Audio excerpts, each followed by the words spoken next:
This podcast is part of the Big Heads Media Podcast Network. Go to bigheadsmedia.com for more great podcasts.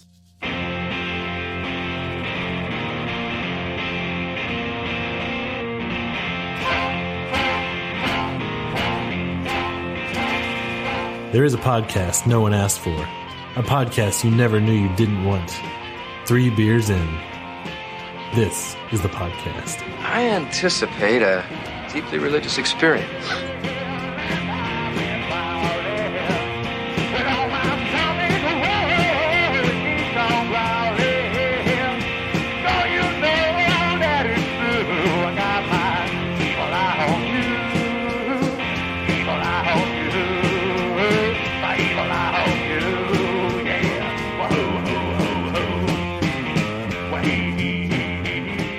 Welcome to another detailed, rational, and dare I say, cogent episode of 3 Beers In. Oh, dare. Yes. As always, this is Ross, and next to me is the outlier, Clint.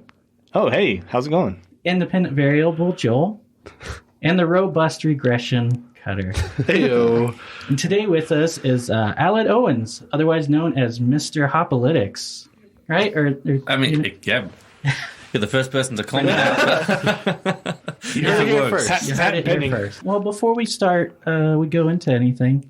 Let's crack open a first beer. I'm thirsty. Are you guys thirsty? I'm thirsty. Yeah, this one's green. Let's do it. I think Clint's going to drink the whole thing. Yeah. That is not going to happen. Szechuan Sauce Hazy IPA, ridiculously dry hopped. From B52. Is that a D in front of the IPA? Oh, yeah. Double IPA. Hazy double IPA. Even better. On my bed, it says Dippa. So this is what, the worst beer that's ever been made, or? No, they're far, I know. far worse. I'll just take a little bit. That does pour green. It is. does. Oh, it pours That's green. For Awesome the green. listener at home, this looks like the Baja Blast from Little From less Taco Bell. blue. Yeah, a little more green, but yes. Mountain Dew Hopefully Baja it Blast. tastes as good. It smells delicious. So Szechuan Sauce, the reference to Rick and Morty. Oh, is that what it is? Yeah. That makes sense. I've not seen a lot of Rick and Morty, but I heard if you power through the first half of the first season. Power? Like, the first half of the first season is difficult. You don't need to power. No way. I disagree. Power. Disagree. Agree that you're wrong. All right, let's get to the beer. So B52, they're out of Houston, right? Yeah. Conroe, so they're a little bit further north. They're right. It's like 40 miles north. Right up there, there's also... Who's the other one? Southern Star? Southern Star. Yeah. That's not nearly as crisp on the fit. It's very balanced, like all the way Yeah. through. Yeah. It's got a good mouthfeel. Pretty good. I'd still say it's a 1. So we operate on a binary system, 1 or 0. We don't have all the Either you- numbers that you have here. We dumb it down. We have to keep It's it either down. you would drink it again or you wouldn't. We've kind of danced around a little bit. What exactly go. do you? What's the goal here? Why are you here? Why am I here? Well, you guys were kind enough to invite me to Well, you were to kind drink enough beer. to bring beer. Anybody who wants to bring beer. We've said it in the podcast. No. But yeah, what are we doing here? What are we talking about? So we published the Texas Craft Beer Report December 18th of last year. So and the idea behind it was to capture collective data on what people were thinking about beer, but more importantly, breweries in Texas. I think there's a lot of talk about people saying, this beer is good, this beer is good, this beer is not good. What we wanted to look at was more a body of work of a brewery and what people look at what people think about when they think about a brewery, not just from a case of this one beer that I had, more so the experience, the beer that they brew over the course of a 12-month period, for example. Because there's a lot of folks out there right now offering, rate this beer this way and this beer this way. And, we see a lot of limitations with that. We've heard a lot of frustration from both consumers and from within the industry about that style. Right. Which is why I love you guys binary. Yeah. Try to keep it simple. Yeah, and that makes sense. But it's also like, if I was thinking about drinking a new beer or visiting a brewery for the first time, I like to crowdsource my information. I ask my craft beer friends over my non-craft beer friends, and if more of them say, yes, you should go to that brewery, or yes, I recommend that brewery, then chances are... Can I bring my dog? Exactly. Are they going to be welcoming of my maniac 2-year-old child running around. Yeah. No. And so the idea behind it was to go out there and to question as many people as possible within Texas about their preferences on Texas breweries, Texas beer. Right. And the important thing being asking them only about what is important to them. So if someone says, yes, a brewery needs to be dog friendly, well then let's ask them, which breweries do you think are dog friendly, as opposed to just asking somebody else, who's a cat person maybe, who they perceive. I mean, they've got no real skin in the game. They may go to a brewery and think that brewery is dog friendly. Yeah. They don't ultimately know unless they bring Fido along with them. Right. Ultimately, I don't give a fuck. I like cats. I just say, we also know cat people don't drink beer. So. That's not true. That's not true. Cutter over there. Cutter has cats? He's a cat guy. I also saw a cat in a brewery on a leash recently. Oh. Yeah, someone brought that cat being dragged along. Yeah. How much water do you have to spray on it to get it go to a brewery? I don't know. We know. Do you source it from just random people? Like, how do you get there's a whole surveys done? Maybe I'll give you the background because there's a whole kind of science behind it, or what we call a science behind it. You guys can decide. Go on. But the idea was to go out and find what we're calling expert craft beer drinkers. Okay. Yeah, it was our kind of the tag we're giving folks, and people have really loved that tag. Actually, they said, my friends call me an alcoholic. I'll take this one instead. And so to go out and find expert craft beer drinkers who have more of a perspective. So we're not looking for those folks who said, maybe have been to one or two breweries around town, or those folks who had Blue Moon once or twice, or those folks' mom's girlfriend who please vote for me and make me look good. We're looking for people who have an authoritative, experience-based input. Because, I think myself for sure and other people have said, well, that's how ultimately I learned about craft beer. That's how I learned about new beers. That's how I learned about new breweries, is through word of mouth, not on the street, but word of mouth through my expert group of friends or people I interact with online or people I interact with at breweries. And so, I learned mine from hanging out with my cat. Curiosity. I just, what's this beer? Oliver is very curious. It's very interesting because I love the idea of it. It's not really subjective. It's kind of an opinion based. Yeah. I think because a lot of people share very similar opinions about a lot of these breweries. Yeah. But also a lot of those opinions that you share about those breweries might not be something worth necessarily shouting about on a Yelp review or a Google review. So if you look at Yelp or Google review or something like that, often people are rating 1 star, they're rating 5 star. No one's kind of putting in that 3 star and giving detailed information about, this was good for this and not good for this and this. Right. And so that information becomes really difficult to come by. And in fact, this whole thing kind of started when my wife and I, a few years ago, were driving to Houston looking for kid-friendly breweries to stop at. There's just no way to source that information. You can go on Yelp and you can troll through reviews. Call the brewery and hope somebody answers. Another kid. Can I bring my kid? Yeah. Kid picks up. Well, I guess. Yeah, because when you've got a little one, sometimes you think, well, that's the big priority, is having the kid-friendly brewery, and then the beer is actually a secondary thing. But if you can tell me these are the 10 most kid-friendly breweries, then I can decide which one to go to based on other things they've got going on. And so, we just knew we couldn't find that information anywhere. And then fast forward another year, our child got a little bit more mobile. And I said, well, what would happen if we just kind of crowdsourced as many parents as possible? Which is what you're doing when you're asking people if you're looking for a kid-friendly brewery. Right. Generally, it's only the parents that are looking for that. That's true. Yeah. Everybody else is looking for the opposite. Not a weirdo, but do you know any kid-friendly breweries? Exactly. I was going to say, it's like the one person who doesn't have kids that's asking if they're kid-friendly. You're going to look at them sideways. But then even examples when you've got a friend coming to town, or friends coming to town, and they have a kid, and you have no experience of that, and you think, well, I've had no idea what's kid friendly. I've been going to all these breweries, but what was the things to look out for? So just kind of taking all that information and breaking it down so that if I'm looking for a new brewery, either by location or by beer style or by experience, actual taproom visit experience, then maybe there's a resource there to be able to give that information that's been crowdsourced rather than just shouted by one person. Right. Someone who's getting paid. Yeah. Yeah, exactly. Yeah.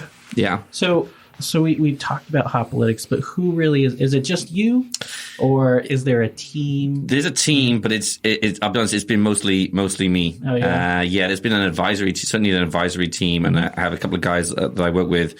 One who's been very influential on the tech side, another on the promotion side, the advertising side, particularly going to market, trying to actually reach these consumers to get them to answer the survey in the first place. Right. But my background's in data analysis. And so I've worked in higher education, data analysis the past 14 years. And so a lot of the things that I learned in that space, I'm trying to bring to... Once the numbers come to you, you know what to do with them. It's like just getting the numbers. That's exactly it. And there's a lot of... there's a lot of science that goes into the surveys themselves as well. And so going back to the original question, we were looking for those expert craft beer drinkers. And so the survey was set up so that people who started the survey were actually kind of interested in it and then carried on with it to completion. Whereas if people were maybe not qualified enough to answer, they dropped off. Right. And so it's this idea of seeing like people who come and don't answer the survey. That's often as good as someone who comes and actually does complete the survey, because again, you see so many of these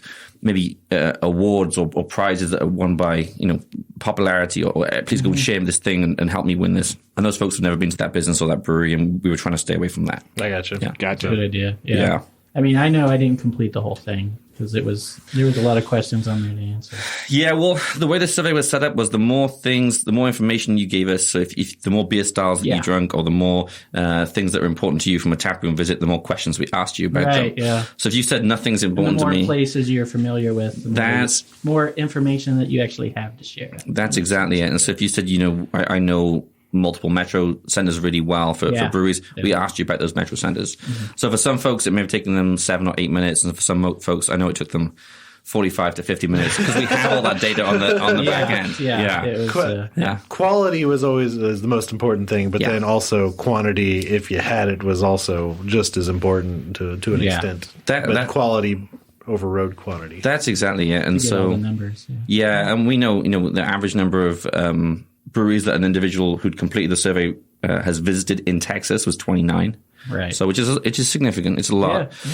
And so with that amount, with 926 people complete the survey, and a lot of that was focused on the Form Bay metro centers: San Antonio, Austin, Dallas, Fort Worth, and Houston. El Paso. Well, and that's the thing. Unfortunately, some of the other metro centers, we did the advertising. We tried to reach out to consumers. We had a lot of folks start the survey, and then I think very quickly realized maybe I don't know enough, or I don't know enough breweries to be able to give you 5 on this list.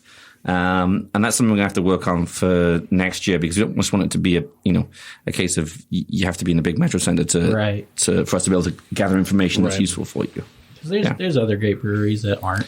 Absolutely. There was, Big Ben, but that's gone. Oh man, rest in peace. I don't know how you even would set up your survey to do that. That's it's tough because the smaller towns usually only have like one maybe 2 breweries. Yeah. And there's ways in which we could have done it with our survey where even just from the look of it, you type in 1 and then the next box appears, rather than showing all 5 boxes to start with, and people thinking, okay, let me think of 5 breweries right now. Oh, I've got to 3 and I've lost them. And so I think there are other ways in which we can look at that for next year, because that information is still really valuable, I think. And a lot of those either smaller metro towns or more rural areas, it was still giving us good information on some of the perhaps bigger Texas breweries. And so all data is good data. Right, yeah. And so we're going to try hard next time. It's like publicity. Yeah. And so we'll try hard next year to move out past those metro centers. Okay. So B52 ranked 5th on your overall Texas list. Right. It did. Okay. 4th in overall brewery experience. 7th in producing best beer. You're on the website. I am. Nice. Hopalytics.com. Excitement for next 12 months, 6. So that's pretty good. And then contribution to Texas craft beer, 19. It's because they're newer, right? So is that kind of where how did that play into? Yeah, how does contribution factor? So that was a small factor. So of the 4 things you just talked about, I could tell as I was going through them earlier this week. I was like, it's like this one has less weight. Yeah. I mean, we only weighted the contribution as 5% towards the overall ranking this year, and I think that was because the data that we got wasn't as good, right? And so that question was towards the end of the survey, and more folks had dropped off by that point. I think also we had a much better quality response from the brewers survey than we did from the consumer survey or the brewing industry survey on that, and some of that response was actually really insightful. That actually answered one of my questions, because I was going to say, it's like, did you guys poll brewers also? Yeah, we did. Were those 2 surveys different? Yes. Or, I'm sure they were. they were different, but they were very, very, very much linked. And so the consumer survey was much more about your preferences and what the things that you like. Whereas for the brewing industry professionals, we asked them about everything and gave them the answer to the option to answer everything. So even if they didn't drink wilds and sours, we still gave them the opportunity to answer those questions. We also didn't ask that group about the taproom visit experience. Right. So, there was a bit of a trade-off there. But the contribution piece, the one thing we found for sure was, especially based on last year, I think people voted based on how much input folks had maybe to the beer to go legislation. Right. There was, I think, some input based on this craft brewery is kind of maybe pushing the boundaries of style or of branding in certain aspects. There was other parts from the brewers in particular where key people at the brewery were giving back, either through collaboration or through training or through other work in the industry as well. And so it was interesting to see what the input was in that part of the survey in particular, and how that changed from consumers to brewers. And the consumers to brewers thing was actually one of the more interesting things across the entire report, where you had the consumers saying one thing and the brewing industry professionals saying something very different in certain aspects. Right. Which happens. Yeah. And so the contribution piece, again, we wanted to include it because we felt that was a metric that, is definitely something that is valuable. I feel that if it were to get bigger, it would play a bigger factor year after year. Like the first couple of years, it may not factor in as much, but as it gets more things in there, and it's affecting more and more of the business. Yeah. I mean, personally, as a consumer, I'd want to visit the breweries that are doing more to contribute to Texas craft beer, unless Texas craft beer is just going downhill. Not those people. That's the opposite. I'm sure to bad beer. I'm sure you might know, but I don't know if the other two guys know. It's like, do you know what the number 1 brewery on the list was? Was it Pine House? Nope. I thought they were high up. They're pretty high up. They're high up, where we're kind of like, that's questionable if you listen to this podcast. They make other things besides electric jellyfish. That is true. They do make some. But Jester King, actually. Yeah. I was going to guess Jester King. I was going to give you the clue that you'll drink some shit. Wait, that was number 1? That was number 1. Yeah. For some reason, I think they were that high. I can see why. I mean, I've been out there a couple times. And it's like the brewery experience is fantastic. Yeah. I mean, the people that are making the beer and actually running everything there on the grounds are really good people. They're very passionate about what they do out there, which is very different than a lot of other breweries for sure. And just talking to Jeff for an hour is just like, yeah. So many more questions. Yeah. What was fascinating about that was the fact that folks were listing them as the best overall brewery in Texas, but they're not listing them anywhere else in the survey. Really? Yeah. Yeah, I don't... Well, I know people go there, but it's always packed. Yeah. I'm just not sure.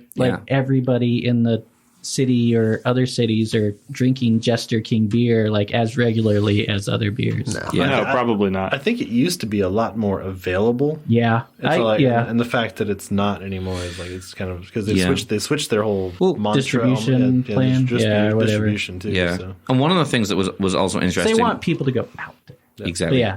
No. And one of the things that was interesting for those folks who perhaps not within that 50 or 60 mile radius of Jester King was they were still getting the votes from places like Dallas, Fort Worth, and Houston. But often that was because the consumer had tried maybe only 1 or 2 of their beers. Right. And because of that, I think that really active beer trading market, maybe they tried Asian Riverside, and they were like, hey, this everything must be this. Beer trading market. Yeah. Ross dabbles in it. I've won some stuff from Ross. So. Yeah, I've tried to do it. Tavor, but never get any Texas stuff on there, really. But yeah. But I know that it's one of the hot spots for like people that are traveling into Austin. Like a lot of the like craft beer Destination people are like, brewery. we have to go to Jester King. Yeah, Like, it's one of those places that. Yeah. I used to kind of go, Texas I don't craft get it. beer Then I was bucket out there, it's list. like, all right, I get it. Yeah. It's one of those things you kind of do have to experience. Yeah, if you just see them around, you hear people talk about it. It's like, I'm just so sick of hearing about Jester King. Who gives a shit? Making all this snooty, wild, just undrinkable stuff. Not saying that it's undrinkable. It's very really drinkable. very It's good. very, very yes. drinkable. Yeah, it is. But then you go out there and then you experience it and you talk to people, and it's just like, okay, it's pretty good. Yeah. Yeah. Then you kind of understand what it's about. It was in the top 5 in all metrics. Yeah. Excitement for the next 12 months, I was pretty interested just because like their stuff, they don't really get off the beaten path so much, but it's all like, since it's all I think wild that they're starting to fermentation. a little bit more though now. I think that I know they did a clean Pilsner recently, which I missed. Yeah. And so it's been interesting because when we looked at the data and we saw that from consumers and they were coming out clearly as number one, we'd then go back to the brewing industry data just to kind of check, see, okay, is this? And absolutely, it was across the board, Matched up, and so it matched up. And for some places it did, and for some places it absolutely did not. And you're talking about Austin, somewhere like Live Oak, for example, has so much respect from the industry, but with so many breweries now, I think doing like moving towards more of the trendy, let's say, beers, and Live Oak perhaps not Classic. doing that. No, absolutely. Chip's not going to do trendy. Keep making smoked beers and everyone drinks them. Yeah. That's interesting because they're number 11. They were in the top 10 and everything except for excitement for next 12 months. 40th. But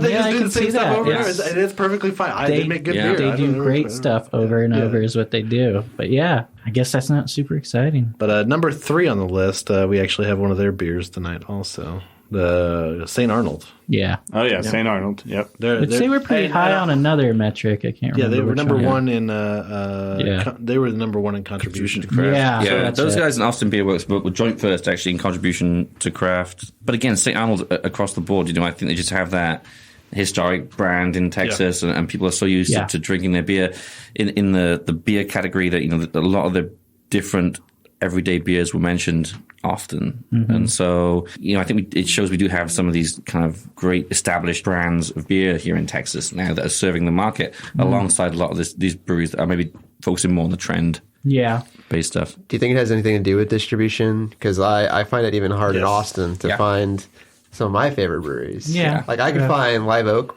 pretty much everywhere, but I'll have a hard time finding Circle. Yeah. Whitestone. There's just stuff that you can't find a lot, and it's brewed right here in town.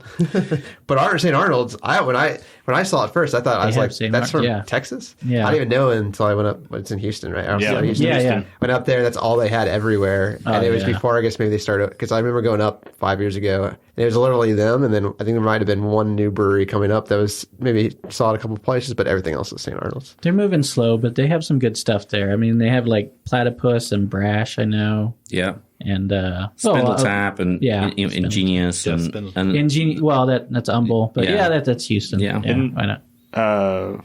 Fourth Wonder. Eighth Wonder. Eighth Wonder. Eighth Wonder. Yeah. There you go. Yeah, I'm fourth tap. I just crossed fourth tap and eighth Wait, Wonder. is that the Colossus at Rhodes? Yeah. All right. So you guys want to get another beer? Yeah. I just want to mention about this. I think it would be great with ice cream. I just have this feeling. I wouldn't mind. We've tried IPAs. You're in the same glass. Yeah. But that being said, it's not nearly as like that bitey on the finish. It's as you not. get from an IPA. But the thing is, the ice cream just brings out all that harsh bitterness. All the awfulness comes out more. I don't know. This tastes like it would be good with. In July, we always pour beer over ice cream. It's around the social. table, real quick. Yeah. Y'all are all ones. Yeah, I give it one. Animals. I can't wait. Swill. I just don't like. No, because I just don't like IPAs. I'm determined to find one that you'll drink. I already found one. They're not open yet. I'm determined to find one that you'll drink. Okay. Barking Armadillo. Their IPA was actually pretty good. What are you bringing out for us? Martin House Pills. Wait, where's Martin House out of? Fort Worth. Okay. And, okay, where do they rank? Oh, that's right. They were up there pretty high, too. They were. Sixth. No, sixth. Sixth. Right Yeah. behind. Because B52 was fifth, right? Fifth, yeah. And this is Yeah. one I was not surprised about either. The excitement for the next. Yeah, 12 the months. excitement they always have. They're number one. They are, and it's funny. One of the interesting things was Dallas Fort Worth didn't have one brewery rank in our top 5, but 3 of the top 4 that folks are most excited about for the next 12 months are We're all from Dallas. DFW. Yeah, Well, there's quite a few of them in the top 20, though. I remember that. They're the first one. Brutal is in there somewhere. Turning Point. Turning Point, Yeah. Tops, Pedicolis. Yeah. Nicholas. Michael Pellicolis makes great beer. Celestial. They're all pretty high up. 903, that's pretty high up there. Lakewood. Yeah. Community, Lakewood. I love some of Lakewood stuff. I love their stout variants, but This is I like the nose. Yeah. it's a Pilsner. What do you expect? As long as it's not Czech, you're going to like it. Yeah, pretty much. Pils. That's a damn good. That, they might have just rebranded their Toadies Pills because this tastes a lot like that. It's got that sweetness to it. Oh yeah, a little Too sweet. too sweet, but still good. Yeah. Now this is a good beer, guys. Right here. Joel, is That's something you No. can wash your baby in. I had a hard time. I had native Texan last night, and it was really hard to put down. But then I just went to a bar and got like a Lone Star, Yeah. and that was actually pretty easy to go put down. So when I was comparing the two, I was just sitting there like, what was it about native Texan? when It's so you hard to say drink. easy to put down, oh, okay. Like Hard to, yeah. Yeah. Easy to drink. Okay. break Yeah. over someone's head, Ross. Okay. Well, I just thought maybe stop drinking it. he was saying, Lone Star or Native Texan Well- was easier to drink than Lone Star. No, the other way. Lone Star was because I was sitting there waiting for a pizza, waiting with my native Texan, and it just seemed like a drag. I was just sitting there like, oh, I gotta finish this thing. And then the Lone Star just kind of went. Well, the Lone Star is like sex in a canoe, right? Fucking close to water.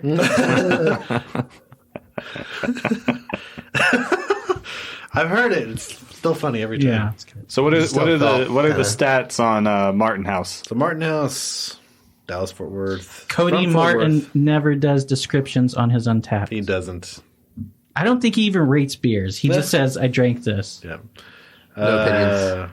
Overall brewery experience 11. I've not been up there. I've not diminished. I don't know. It's a nice place. They turned it up to 11. They turned Yeah. it up to 11. Dang it. Salty Lady's always on tap. Producing best beer, they're fourth. Is what, Okay. is what they were ranked fourth. I don't know about Excitement, that. number one. They do produce good beer, but then they also produce a whole lot of stuff that's just like Well, see, that's why I think the excitement really comes out there because Experimental stuff? They're Squid very, Ink? very I experimental. don't know. They do some experimental stuff. A lot of Squid Ink best and made menthol. pickle beer. So we drink pills. We drink Yeah. standard pills from them, but they do a bunch of experimental stuff too. Pickle Yeah, that's beer was right. good. The Pickle beer. Yeah. Yeah. Oh, it was That too was- much. that was a big It's hit. good for like half a can, and then like I just don't want it anymore. Well, I wasn't we'll here for see that. on our pickle episode. Yeah. That and Then pickle con- fucker. Did you guys just drink that? No, they brought. Who brought the cans to your birthday? Alex. Alex brought cans Alex from Hop Squad. of the best made pickle. Yeah, beer. because he Yeah. bought a case By and Martin then he House. didn't want to drink any of it after one. He was just like, Yeah, I can't drink it. I was one of those guys that bought a 6-pack, and after It's, one, I was. it's really yeah. polarizing, Yeah. I think. I had one, and I was like, okay, yeah, it's like drinking. It's pretty much like drinking carbonated pickle pickle juice, juice. yeah. Yeah. What kind of beer And is then- it? I don't even really notice the carbonation that much. I don't. Oh, it's a Gosa, I guess. Yeah. Oh, okay. Interesting. So But- salty, fruited and Gosa or something. But it pickled yeah. Gosa. Well, I guess a cucumber is a fruit. Now. It's We've pretty heavy on the established pickle. that. It's yeah. yeah. So when I went and revisited, that's when I was like, I can really only drink half a can of this. I'll complain about it, but No. I just keep drinking it. I don't know what's going. Using it as like the chaser for like shots of vodka, that would work out nice. But contribution to Texas craft beer 13 is where they're at. Okay. On that, so. Okay. Yeah, so they're high up. Yeah, and I think when we looked at the data for that as well, a lot of folks were mentioning them because of their sours, because of the Salty Lady, or because of Best Made. Yeah, Salty Yeah. Lady, like Yeah. the Imperial Salty Lady. Yeah. Yeah. They're Oh, also they have they have a rosé or raspberry. They have a raspberry sour too, I think. the True Love. Yeah, True Love. Yeah. How's their distribution? Can you get stuff in Austin pretty regularly? Yeah, we you have 'em. So they Yeah, did the most of their interesting thing. stuff. They did the interesting piece where they have the tall boxes, and that has the two cans Yeah. on top of Yes. one another. First you find a box, and then you put 2 cans in it. You can't ship 2 cans that way. They might make it there. Can't poke holes in it. There you go. And then put your dick in the can. Ouch. I think I cut my penis on the lid. I don't know. Anyway. What kind of style of beer do you typically go for, Alan? Yeah. So traditionally, I grew up in Europe, and so a lot of those. Brag about it. Yeah. And so Name like Alan? Yeah, No. I spent a lot of time in Germany, American in Belgium, name. and so a lot more of the traditional stuff is usually my kind of jam. So Jester King. But at the same time, I try not to discriminate on my beer style. Yeah. If it's anything for me, it's like visiting breweries has become more of a you have to go there and try a bit of everything. Yeah, right. Yeah. And so I've really got into that the past few years. What when you're there, do you gravitate towards a certain style if they have it on the menu, or is it one of those like that one sounds really interesting? I like Or to just go for interesting stuff. Interesting, but I like to ask the people, what do you guys think is the best? So that was actually, interestingly enough, one of the questions we asked the brewers was, what do you think is the best beer you've brewed in the past 12 months? Oh, Yeah. And that data, we haven't done anything with that yet. yeah. That'd be interesting to see. We ask a similar question. We ask them, like, what is your favorite beer that you make? Yeah. And they always are like, oh, it's like picking between my children. So, that data would be interesting. Yeah, well, we want to present some of this data back to the breweries as well. And we're not going to present any of the individual data, but collectively being able to say, look, this is where you as a brewery was mentioned for this, this, and this. And so that'll give them the opportunity to kind of compare their own answers with consumers' answers, which I think is always really interesting for any business, right? Is that you think you're good at X, Y, and Z, whereas the market thinks you're good at A, B, and C, and what does that really mean for you moving forward? And so that's what we'd like to get to, is just to be able to provide a little bit more market intelligence, a little bit of easy to understand data, so brewers can say, okay, that's validated what I thought all along, or oh shit, I thought we were this really dog friendly place, and in reality, People don't want to bring their dogs here. What's going on? I don't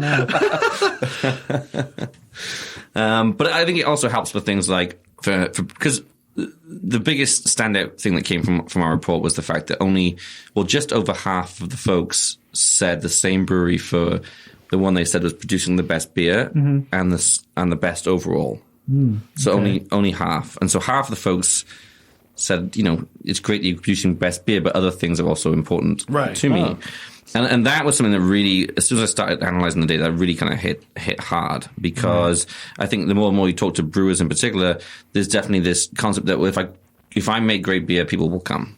And there's definitely a truth to that, but I think it's to a certain extent. And so let's say you've got 100 consumers, and how do you get the 101st person through the door? Right.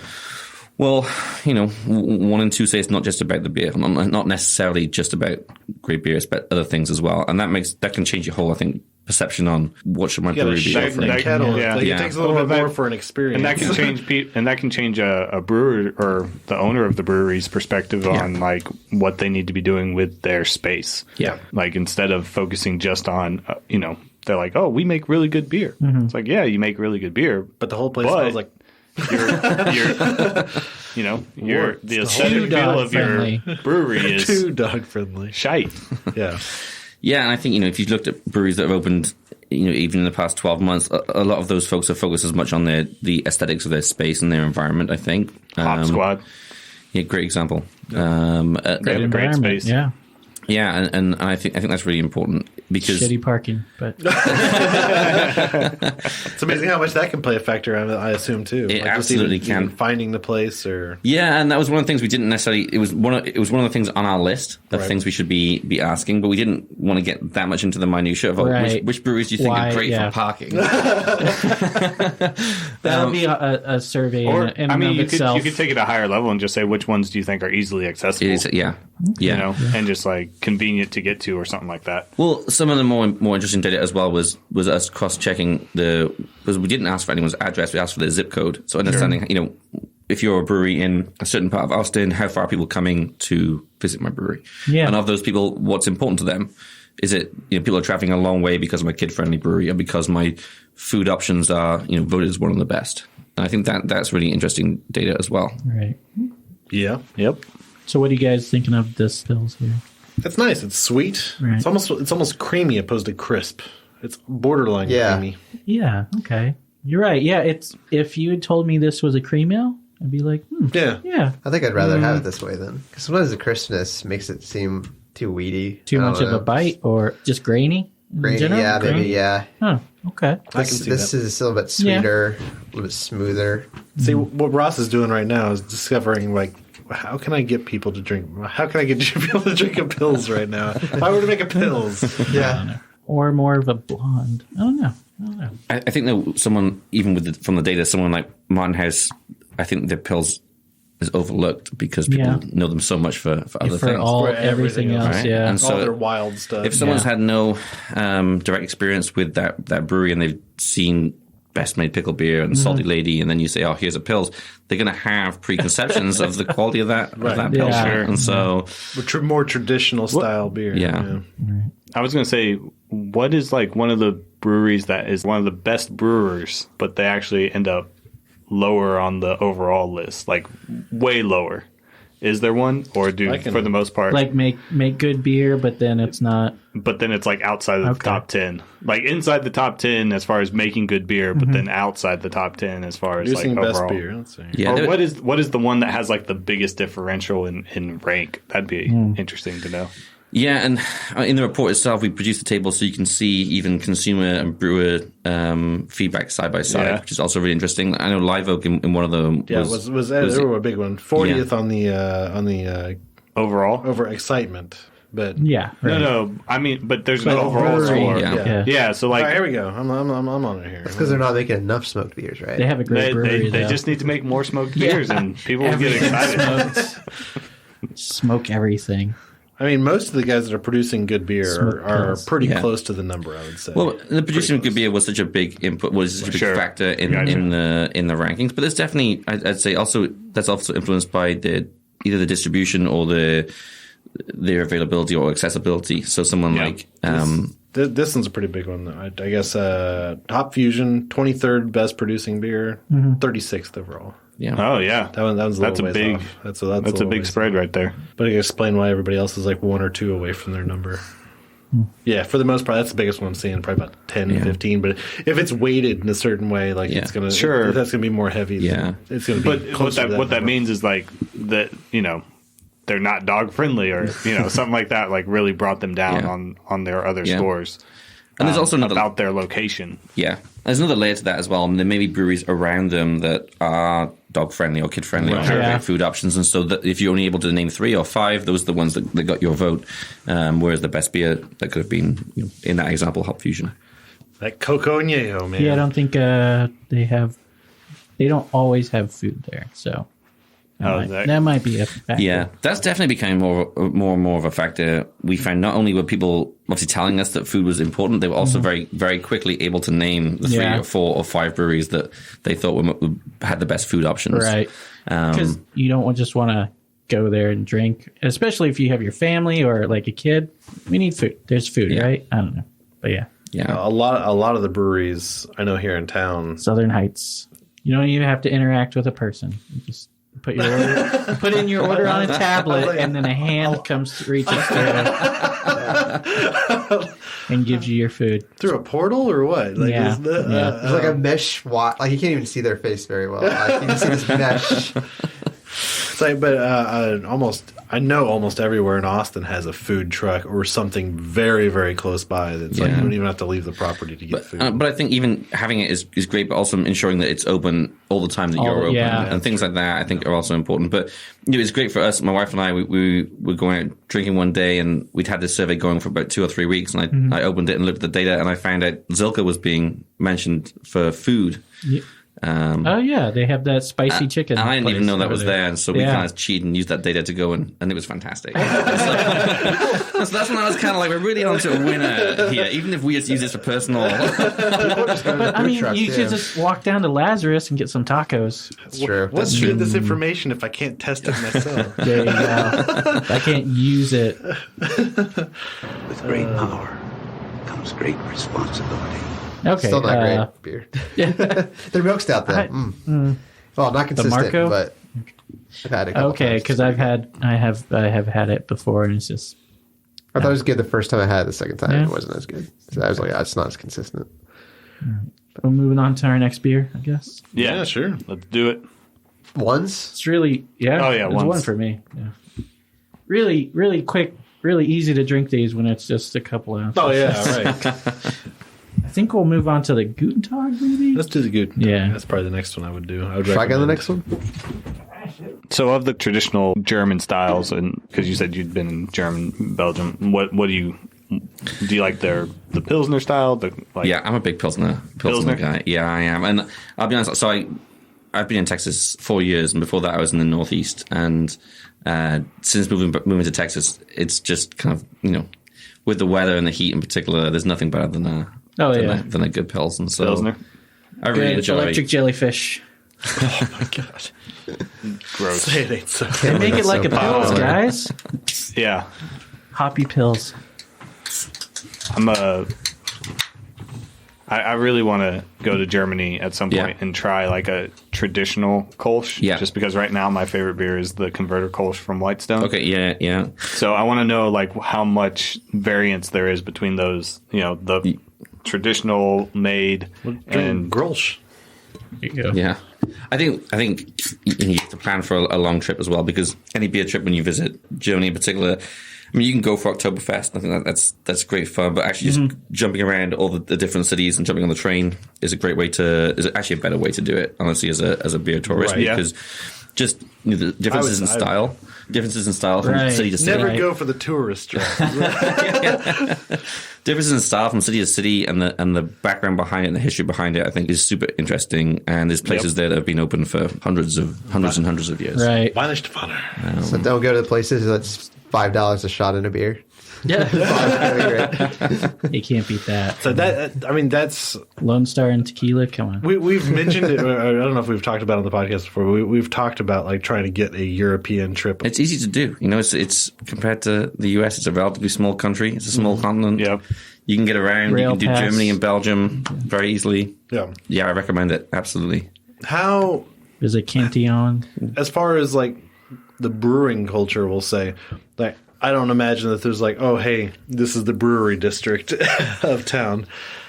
No, you'll find these breweries that have been there hundreds of years and are ingrained into these small towns, and almost, I guess, like a Starbucks is here every block. I would say like every small city has a brewery district. Yeah, You're saying that like that's a bad. but you still I've not been back for probably 5 or 6 years now. But even when I was last there, you'd go in and it wouldn't even be a brewery; it would be someone's pub or restaurant. Right, yeah. And they'd be brewing their own beer. stuff, no matter what. And they weren't set up as a brewery, but here is their stuff, no name stuff. You wouldn't find it on Untapped, for example. Yeah. And if, They put no comments on when they put it in. damn Germans. I think they'd appreciate your binary. That could be what you bring to it. Yes or no? Because ultimately, it's all, if you rate something a 4, would you still drink it What does again? it mean? Like if it was corn funny? What is a 4 to you? Would you drink it or wouldn't you? Yeah. Yeah. Oh, it's still, I heard that a difference here in America, there's consumer and brewer kind of there's more of a closer relationship, whereas in Germany or Belgium, you go there and you like, is there a tour? Can we talk to the brewer? Like, no, like. No. He's just brewing beer. He doesn't want to talk to people. Yeah. There's less big glass look into our brew house, I would say. And even on the customer service side, you're sitting down at a wooden table and someone brings you your beer. You don't even ask, what would you like? They bring you your beer. Well, we only make this one year. Here's your beer. And so it's definitely a very different experience. But that again was for me certainly 10 years ago when I was living there, right, full time. Now I hear so many good stories of these smaller craft breweries that are popping up all over Europe. Yeah. And I'd say not necessarily brewing the same beer as they're brewing here in the US, but certainly of a similar structure. But I'll be honest, I was fortunate enough. I was traveling a lot in my previous job, and you can spot these breweries now popping up all over the world. I go to India for 2 weeks, and Bangalore, India is like the the craft beer center of Get the India. real IPA. Yeah. And so, IPA. they have 30 or so craft breweries popping up in Bangalore, India. Interesting. Nice. Wow. So, They probably need more. They have like 1 billion people over there, right? I still can't find someone or find out the truth whether that India Pale Ale story is true or not. Someone say they called it an India Pale Ale because they made it in a certain way that would last longer for the troops in India. Yeah, that's what I had heard, and that it was shipped over in the barrels, and I don't know, but and then people coming back from India, they were like, I've been drinking just this for so long, I can't get it here. And is that what happened here when people came back from New England? And then that's I mean, they had the similar story with Russian Imperial Stouts as well, so I don't know. But yeah, probably had a lot of electric jellyfish there too in India. Harder to freeze. Higher ABV just to survive the long trip to Russia. Oh. Because Catherine the Great had to have her stouts. Really? Yeah, that's the story. That's the story. I don't know. I was just surprised it's that kind of beer. Yeah, she's my kind of gal. Tastes like death because she was good at it. So St Arnold. So they rank. Where did we say they rank? Number 3. Number three. And then number 1 in contributions. They were tied with Austin Beer Works. Austin Beer Works. How's the experience there? Have y'all been there? I've got some friends in the Houston area that love the brewery. I bet it's huge. Yeah. Now they have a newer one. I actually did a casino party for my mom's company at their brewery way back in 2007, 2000. That's when they had their old place, huh? Or yeah, and it was just. St. Arnold? It was like it's a lot of basically like a craft warehouse, breweries. right? Or, yeah, it was just we walked in, we were right by the tanks, the fermentation tanks, and we just set up tables and dealt blackjack and craps and stuff in the took all the warehouse monies. I wasn't. It's for charity. It's for maybe I don't know. I don't think that one was for charity. It was just for their company holiday party or something like that at the time. But it was it was someone named a lot like exactly. She dances at Rick's. A lot of but it was a lot like a lot of craft breweries are now, where you walk in and it's just there's all the tanks. You're in the space. There's a bar over there. Yeah, I heard they had a big expansion. 5 years ago. Longer ago than that. Well, they're not 10, even. They're probably not still in that building either. No, they're not. They moved. They got a bigger space now. Yeah, for sure. I think I want to say 2010 or when did they start? Maybe 2012. 94, I think. Yeah. 94. They were a long time ago. Yeah, pretty old. But number 14th is their lowest ranking excitement for next year. They do have some pretty interesting stuff though. Like they always seem to have something whenever I go to the store, I'm like, I haven't seen that from St. Arnold. They got rid of lawnmower though, right? They don't make lawnmower just anymore. Discontinued it. Yeah. Really? No, the fancy lawn. Wait, the Hef they don't have. They still have the Kolsch, right? Which one tastes like grass?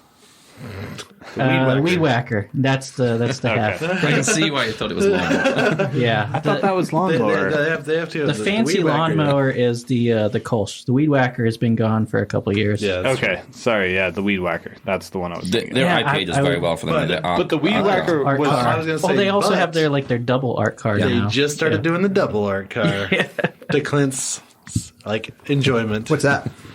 It's an IPA. Double IPA. Double IPA. Then they also have their orange show, which is basically the same thing. It's like an orange. You're thinking raspberry AF.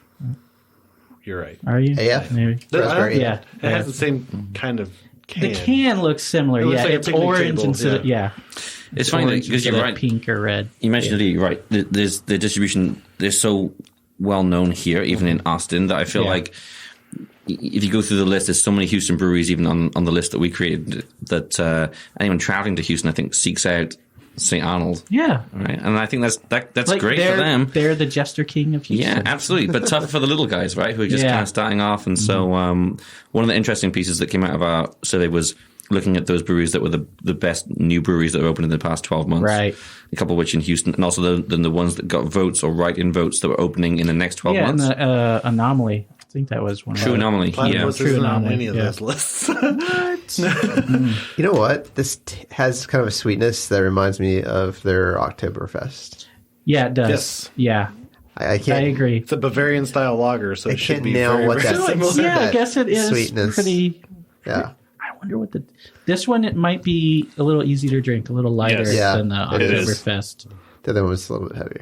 I agree. Both are still good. Yeah. Which we were talking to D from I think it was D we were talking to, and he was saying that it's so different than like actual Oktoberfest beers or actual beers in Germany, where these are going to be like on the sweeter side in the US, but there you have it and it's like drastically different. Yeah. Yeah. Which you can understand. I can understand that. They have a harder life over there.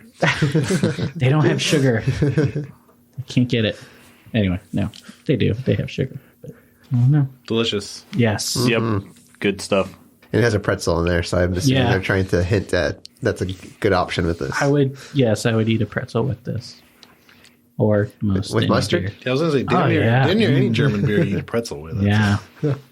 A pretzel necklace.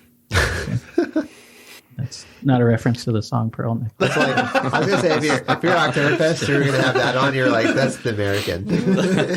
He's the one with the pretzel necklace. The people. He's just sitting there. Well, like, "Eat it." I know what we're going to wear when we go to Germany. Pretzel necklaces. What is your biggest pretzel? I want to wear it around my neck. It's a pretzel. It's not like that. It's just rolled gold on a string, basically. Yeah. Just like little pretzels. Well, you, Yeah, can like you can have a big one and just be like a bib. Yeah, And you yeah. just like use it. Like anything you eat just falls on it. Okay. I And now then you know. just peel off a little piece. I now know what it has to be. You have to have a big, like, warm, soft pretzel In the but middle. then the rolled Yeah. gold all Right. up it, so it looks like a chain with a medallion. Yeah, okay. Oh my god. They're going to love that. Hard no for me. I mean, I say hard Why are you no. gonna wait in all those lines and you have food around your neck? For beer. Yeah, for beer, I guess. So here's a question. Will the IPA ever not be the number one beer? That's a good question.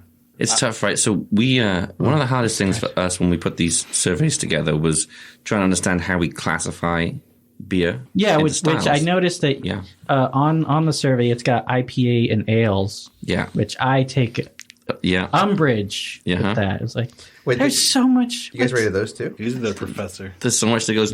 But the key thing with our survey was so many ales. This is not. we weren't comparing, right, this from Right. style to style. And so Yeah. what we were trying to do was kind of put a list together that incorporated everything that would be in the other classifications so you could tag it to each one of those 7 Yeah. styles that we had. But if we were sat around in a bar asking, oh, what style would you like to drink, then that's a list of 7 that maybe you'd mention here or there. And so, but it was really difficult because we could have given a list of 40 and people would have looked at it and said, Yeah. I know I don't know. IPA. But one of the more controversial things that came up from those discussions, and we talked to a lot of folks about it, was this idea of separating hazy and New England IPA into its own style, Yeah. into its own category, or not style, but into its own survey response option. And the reason for that was because ultimately we were going to ask people which breweries you think are making the best hazy and New England IPAs. And that data was it was better to have that data separate to people who are answering who's making the best traditional IPAs. Yeah.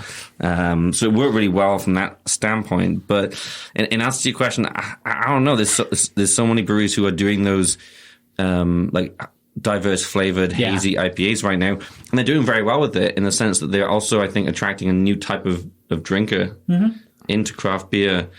Especially in their localities. I love them. Yeah. But I mean, and in that sense, is it a bad thing? Because I think there's a lot of people who are traditionalists in our space, maybe me, one of them, who initially looked at it and said, okay, that's a bad thing. A pastry stout and a 5-flavored hazy IPA. I'm not sure I can get on board with that. But then when you see the success they've had and the fact that people are talking about them and they're very Instagrammable, dare I say, I think it is creating some kind of buzz. One poured green tonight. It wasn't it was a hazy. Yeah, you stick It's great. And that's great. Stick a scoop of ice cream in there, take a photo, put whack a filter on it, and very Instagrammable. I work on the retail side of it, and there's a pretty big divergence. There's Hopadillo. Yeah, Hopadillo. What do they make? That's Carbox. IPA. It's like, but you're starting to see these East Coast, West Coast styles, or your mountain IPAs, which typically lean. Oh towards no, the there's West going to Coast be style. violence. But, anytime you go East Coast versus West Coast, it ends violently. But you're starting to see stuff like the Friends and Allies Fresh Coast, which is kind of a blend of the styles. You have a little bit of fruit, but you have a little bit of that kind of piney citrus a little bit too. Well, but that's the tough thing, though. Doing what we were trying to do was trying to find that balance, because you're absolutely right in everything you've said. But wait, well, cutter. Can we cut? I just need that part. I need that for future. A new cell phone. Can you say that louder? But our concern was, if you were to ask which style of IPA is your favorite, then that's when you're going to lose your average consumer, right? And so that's what I'm looking for. And so, I want to lose the guy who goes to the bar. I see this every single time in the line. I'll take an IPA. Or they're talking to their friend and they're just like, I'm going to get the IPA. And it's like, they don't even care if it's hazy, if there's other elements and then to they it. give it a 2 on Untapped. Like, this is a shitty IPA. Yeah. They're like, this wasn't piney or resiny at all. Yeah, I get frustrated because it seems very closed-minded, that you can't even push something else on to recommend that they want to try. But they just want the IPA thing to be a craft beer drinker in their minds or something like that. You can't now really do at war like against this. I've decided another war. I guess you could compare like a German wit or a German wheat to a Belgian wit, which are two different styles. They're similar, but that's about as close as you can get in other styles. Yeah. The Czech Pilsner versus the German Pilsner. Yeah, there you go. But even so, I mean, they're both. I mean, they're similar. They're both Pilsners, but they're not distinct. I mean, they are distinct. Kolsch versus Kolsch style. No, but I mean, adjacent. It's not as divisive. Like a Pilsner drinker will probably drink both, whereas like I disagree with that. For the most part.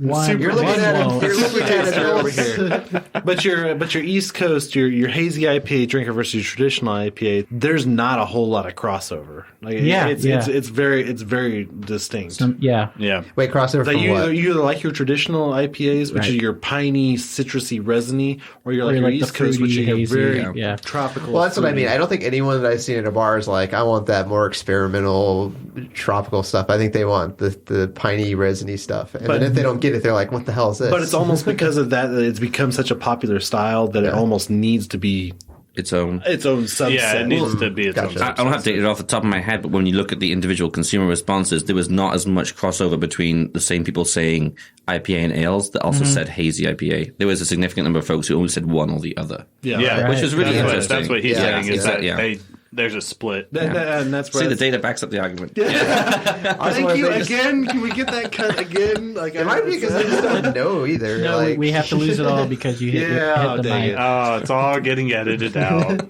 Oh no, can't keep it. So, but what I will say as well is there's also so that's definitely a trend that we see this hazy IPA, and I know of some maybe smaller breweries or newer breweries who are just feeding off that, right? And so they're building their Turn brand, and burn, baby. they're building their brand around it, and they're building, they're running 1 barrel, 3 barrel systems, and they're producing one batch, and then when it's gone, and then you come in next week for the next crazy thing that we're going to make, and that's definitely working. And when I go to those breweries, I see folks that I think I probably wouldn't see these kind of people or have these kind of conversations in other traditional craft breweries.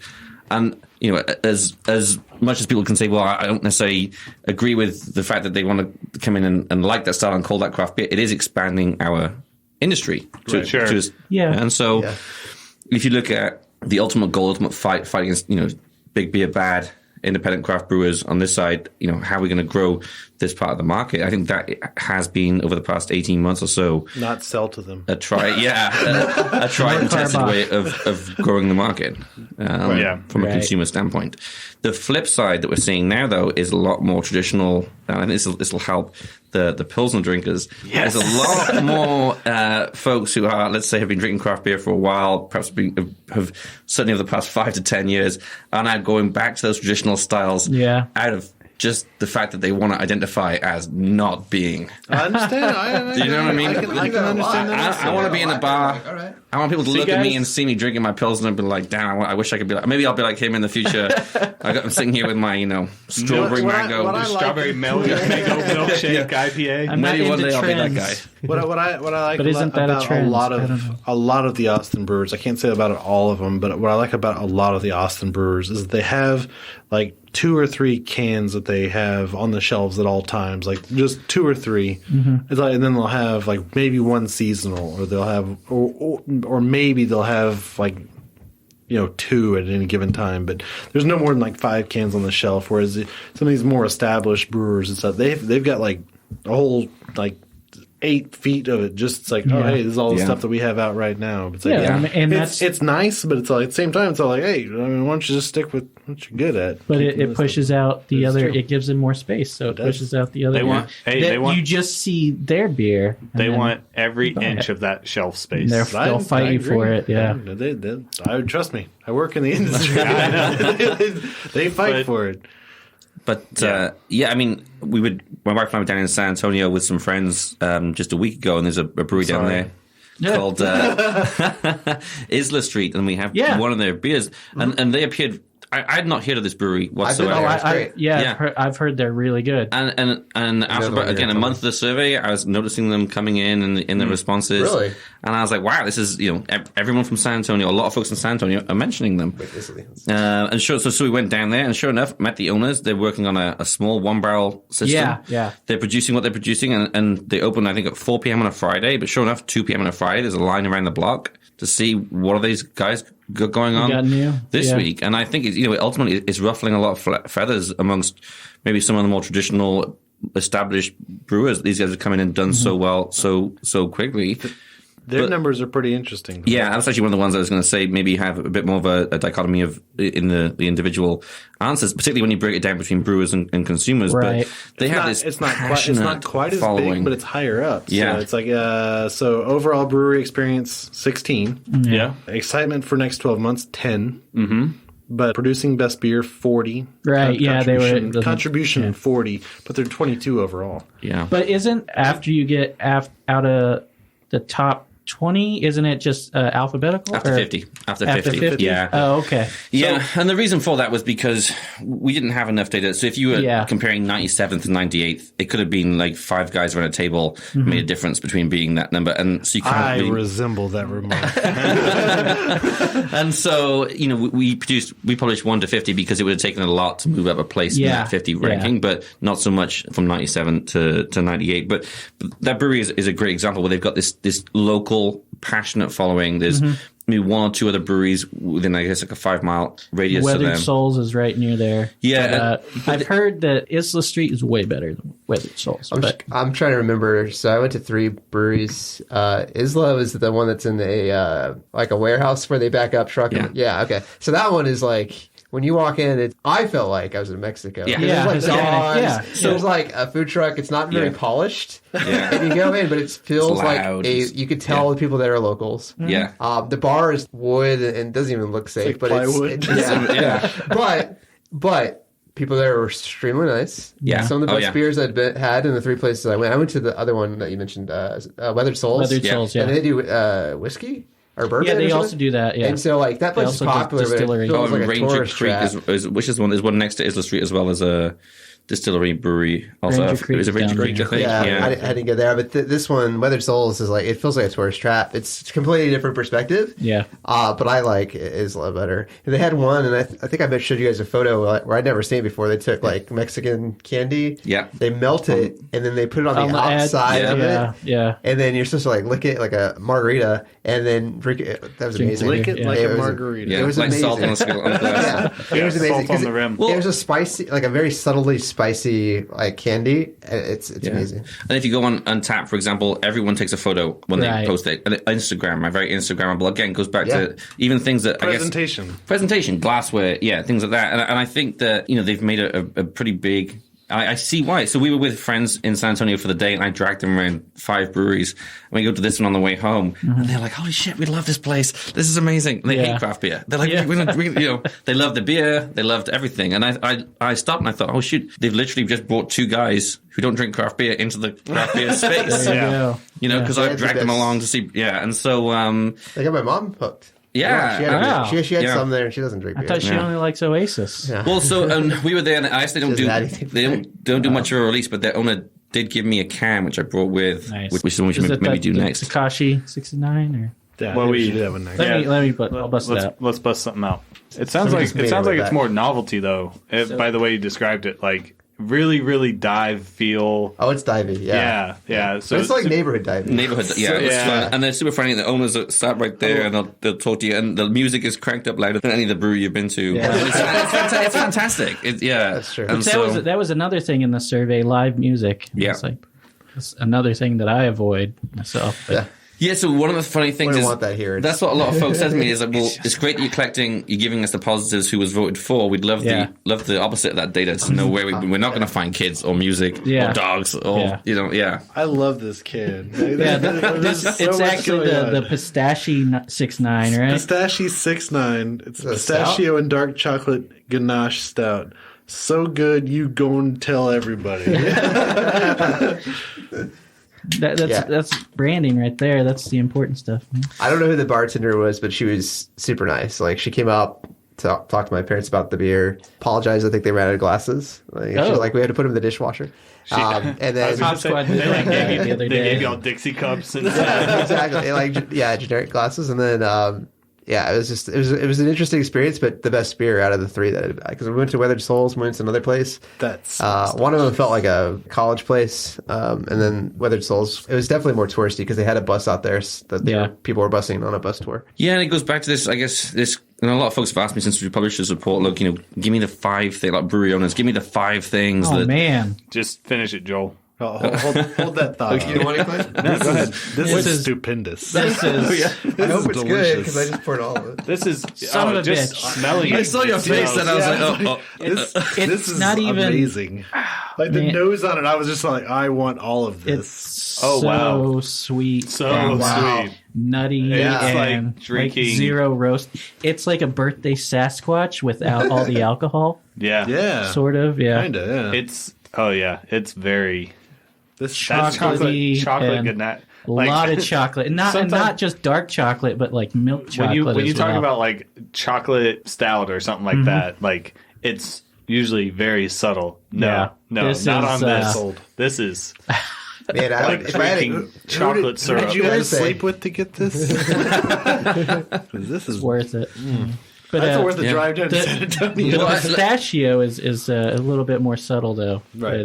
But, it's there. Well, I was chatting to one of the guys at the bar. They said, especially on the nose. People line up for a couple of hours, and Joel, you saw it. It's not in like necessarily a place you'd want to line up for a couple of hours. Nice place.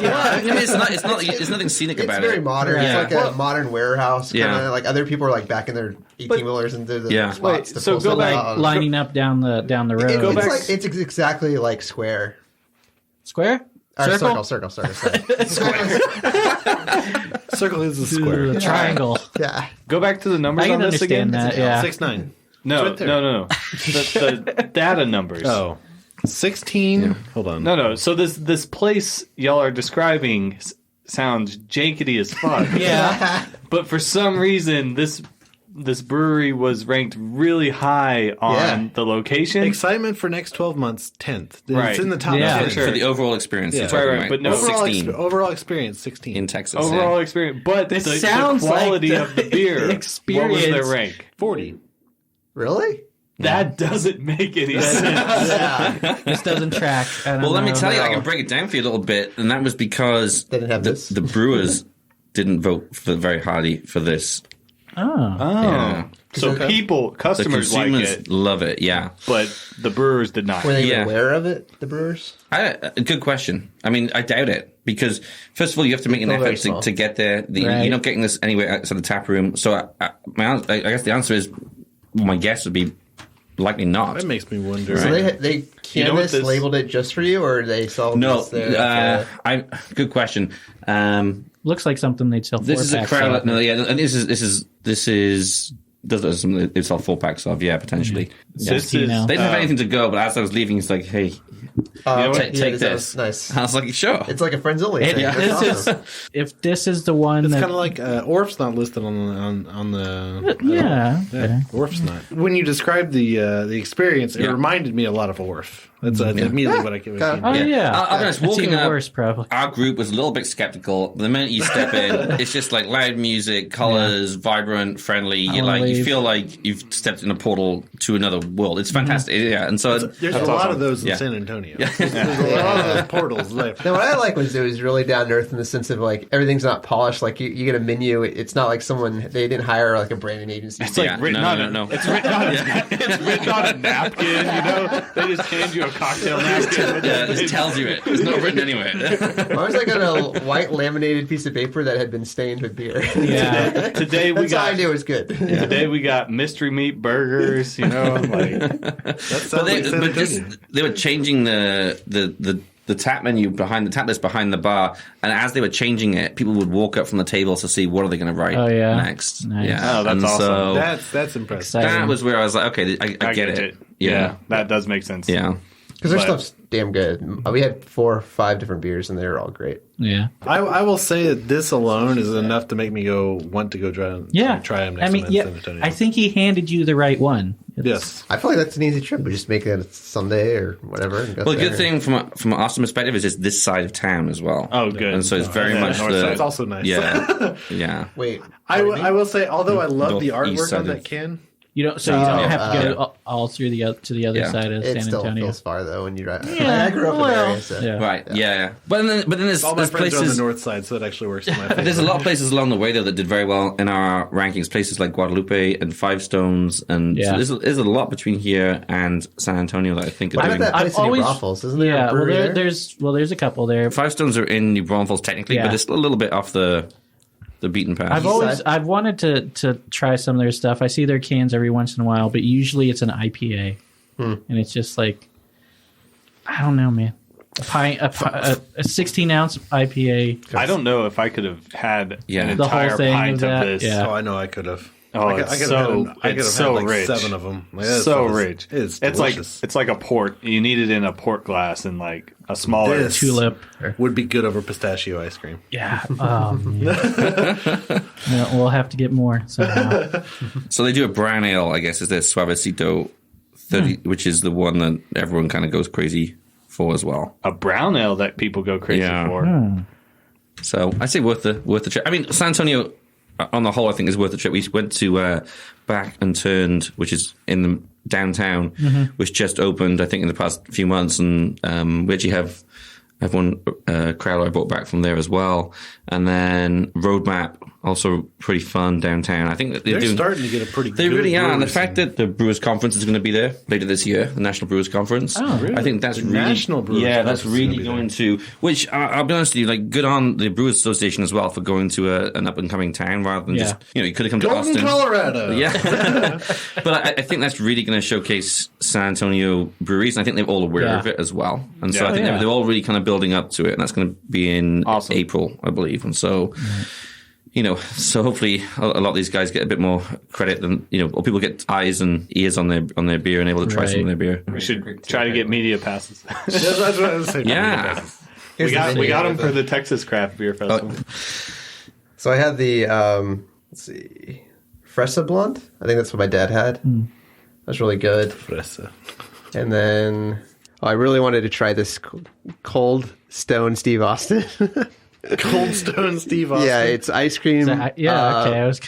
Cold sweet. Stone. It's sweet cream and marshmallow. Oh. It's a milk stout. Yeah. 12.4%. Yeah, Please. Yes. a lot of sugar in there. Yeah. No thanks. They had another stout that was 12.5. Yeah, so people go crazy, I think, for their stouts and then for their hazy IPAs as well, which goes back to that whole idea that I think there's this developing area of the market that have come in that are just looking for that high ABV, high flavor stuff, and whether we like it or not, it's almost seems like it's been around long enough to say it's here to stay. Yeah, it probably the is. hazy IPA is very drinkable on its own, but it lends itself to a lot of variance also. Yeah. Tups is kind of pretty much they have. It's the easiest one to point to because literally they'll put out a double dry hop series. They don't even have names for them. It's just numbers. Yeah, a double dry hop series, and then they'll do a variant of it that kind of pairs to the hops that they're doing with the hop blend that they're doing. But it's like the traditional IPA. It's like you like piney and resinous. Boom! Here it is. Like, we can do it really hard. Like, but I think that's the one. I think there's some things that other breweries can, because I think with someone like Islla Street, a lot of folks have looked at it and said, okay, that's very different to us. We don't really understand it. We probably don't have any crossover in consumers. But I think there's a lot that folks can learn just in terms of how they've kind of like come in, made a big splash, how they present themselves, how they've garnered that like real passionate following, because that passionate following then creates more passionate followers, and that's how people, I guess, then find out. And so you can make good beer, but if you're not focused on the consumer, like it's like, oh, hey, they really like this, or hey, but they're really like listening to us. Then you're not really attached. Make smoked beers until everybody likes it. That's why they're 40 on the excitement about the coming this coming year. All right, I'm gonna go ahead and crack this one open. It's from Back Unturned, which you were talking about earlier. What a porter! Coconut porter.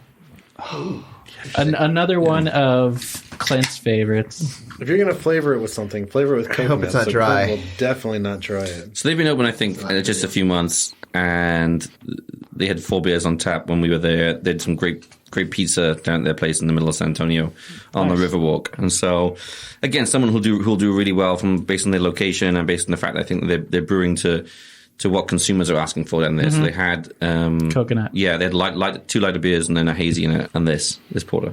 I feel like you have to have that kind of diversity. Like, it's a good look. It's a good looking porter. It is. Oh, I thought you meant the can. But I feel like you have to have at least 4 beers when you open, and 2 of them have to be IPAs. A hazy and then a regular. Well, I think nowadays, especially with that group of folks we were talking about, those consumers, I think if you don't have something for them and you've not got a hazy or a flavored stout, let's say, then you're maybe counting yourself out from getting their attention. And that's part of the problem. Like when you do open a new brewery, it's like people will judge you on what you have right then. Yeah. Like, no one's coming down the pipe. Yeah. Because like right then, so you just opened, so like, oh, you've got nothing I can drink. I'm never coming here again. Hop Squad. Yeah. Yeah, I think a few breweries over the past few years have had that situation where people have gone for the first time in the first week and maybe not had a great experience. We really did a disservice to this, I think, drinking it after the. I like it. 6-9. But it's still good. It's still good. All I can smell is the pistachio and chocolate, but after it got on the tongue, I was like, oh, yeah, that's good. That's very good. Now it tastes like roasted coconut. Yeah. There you go. Yeah. It's awful. I don't know about you guys, but one's all around. I'm the kind of person who I never really have cravings for certain food. You know, some people will be like, I could really have pizza. I never have that. I never know what to eat. Yeah, but with beer, I feel like sometimes I'm like, oh man, like if I go to a place, go for I can go for this. Yeah, and that's where this seems very unique in this. I would only drink this if I was like in the mood. If you really wanted it. Yeah. Okay. It's like, I really could go for something. If you like coconut, this is a great beer. If you don't like coconut, it's not good. Besides a rolled gold necklace, what goes well with German beer? The rolled gold necklace pretzel, you mean? Rolled gold. Yeah, rolled gold pretzels. So it's funny you say that because have you guys been to Central Machine Works yet? I have not. Oh no, they they opened really recently. They opened really recently, and they're down on where East Cesar Chavez meets East 5th in East Austin. Close to the airport. I might know where that's at. And that's a big old, I guess, like airport hangar, and they must be on, if I had to guess, like 3 or 4 acres out there. Yeah. And it's fantastic, and they have a beautiful bar area, beautiful shared space area, but their menu lends itself to a lot of good, like I could say German foods. Okay. Kind of German foods, I guess, but they had a great German chicken salad that was really good. But that's what I had thinking about that more recently, other than pretzels, what goes well. But that good German potato salad, I think, is something that I really German potato salad. I want to go there. It's brand new. It is brand new. A month old. And maybe? Again, my wife and I, we played hooky one day and went into East Austin and went there, and it was great. We had a really good time, but it's interesting to see there's so many new breweries that are opening on these very, I'd say, larger systems as well. Obviously looking to produce like volume of beer, and you just hope it can sustain, and you hope a place like that will, because it'll attract those folks in East Austin. Even though it's a bit further out, it's not walkable right now, but it will because it's just an interesting spot to go to. It's going to expand. Yeah, but then you see some of these upcoming breweries in Austin that will open even in the next 12 months, and I think it'll be a lot of those are coming into it with the right idea. But Batch. Batch, and then Meanwhile is opening in South Austin, which I'm really excited about. I got to meet those guys recently. They really were interested in the project to understand what they could learn from as they open up based on the data. But then you also then wonder, with these great breweries opening up, how's everyone else how's it going to play in the sandbox for everybody else when there's only a limited number of consumers? And so the market's starting to get a little saturated as far as that doesn't make sense. Well, as far as retail space goes. Oh, okay, Speaking from my side, like the retail space is starting. Just get some more shelves, man. What the fuck? There's only so much. Dump out all that whiskey here. I mean, there's this little. When the margin gets a little bit better, we'll talk. These convenience stores down south called Quickie Picky, and they have like an L-shaped. You can't say that on the radio. Quickie cooler system, and you go in there and you see so many different beers, and then they have individual ones, and I didn't recognize half of them. Like, I saw a lot of the mainstays, like ABW is there, Shiner, but there's some stuff I was like, I don't even know where that's from. It's not from Austin. People's Champ, what the fuck is that? Yeah. The build your own six-pack thing, I love that. I'll happily pay more to build my own six-pack and try. Agreed. That's a variety. Yeah. The only thing I worry about is, what if I really like this beer? I only have one of them. Maybe I need to build 2 6-packs. The cool thing about this Quickie Picky is they actually have a bar. It's basically, I don't even know what you'd call it. It's a convenience store, but it's a bar right in the front, and then like all like just liquor, but it's beer and wine. But it's mostly beer, a little bit of wine, some snacks, and then just a bar right in the front. And there are people sitting at the bar, and like a guy working on his laptop. Cedar Park just opened up a bottle shop. They have a whole bunch of really interesting beers up there too. Nice. What single out. Also, there's I think it's just called Bottle Shop. No, that's when you know there's not many bottle shops around. If you're able to open a bottle shop named Bottle Shop. Well, it's like in Pflugerville, there's the Growler Bar. I wonder what their thing is. There's also the Growler Room. That's near Burnett. Yeah. Is the Growler Bar I always get those confused. brew pub, or do they make their own stuff? Or No, they just buy kegs. And it's a beer bar, and if you want a growler, you can get that. Bar? Beer bar. Oh, okay. Yeah. So one of the things we also asked all the survey respondents was, what are your favorite craft beer bars to drink? Yeah. And so that data is also really interesting for us. I think that's where I stopped. I was like, I don't know too many. And I couldn't think of any. Like at the time. It's I was like, the Flying Saucer doesn't exist anymore. I don't know. And then there's Draft House, though. So what's interesting is being able to cross-check that from a brewery standpoint, to be able to say, okay, people who like my beer, where do they actually drink? Right, yeah. Right? And so we're going to be able to give this information to breweries directly and say, look, people who are saying good things about specific beers or specific styles, this is where they're drinking at which craft beer bars. And this is what the zip code they live at. So all the IPAs are in Rainy Street. Craft Pride. There you go. There's another one. Big old red section right here, right off 35 in South Austin or Central Austin. I've never really thought about this, but if you go into like the Growler Bar, it's not like half the list is IPAs. Yeah, that's interesting, actually. Are you just saying that because you're not paying attention to the IPAs? That could be. No, they have a huge. Like they just have a huge diverse. You're saying they should have like an IPA from all those breweries.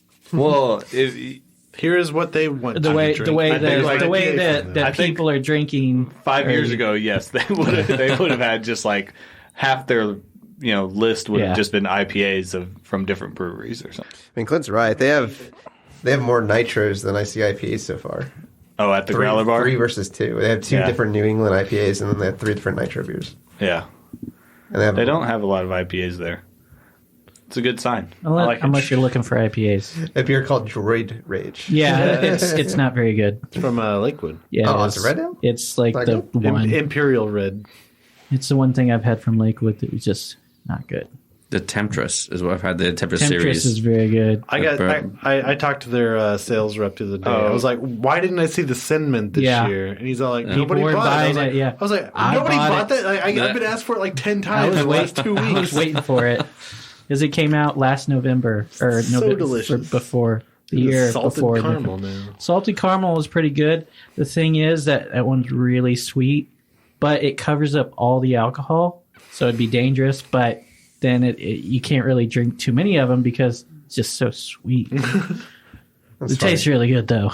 It tastes good over ice cream. Oh, so good. Mm-hmm. I assume you've been to a lot of the breweries in a lot of the different metro areas. What do you feel like is the best scene of the four major ones? For you, what's the fourth? For me, I don't just say. I think for me, for my beer taste and beer style, I think Austin, I think, is producing a lot more of my style than other places. But I think it does seem like they're a lot more traditional. Yeah. But that doesn't mean necessarily better. But I think for me, from the traditional standpoint, but then I enjoy Houston beer a lot. I enjoy Houston. Houston has a lot of good stuff coming out of it. It really does, Lone especially Pint? some of the maybe the younger breweries. The past 2 or 3 years that have opened, I think, in Houston are really doing some good stuff. And there's so many of them now as well. You can go to Houston. You go to Houston, I think, for like 2 weeks and look at every brewery. Yeah. I'm curious because when I went, I didn't see really any scene.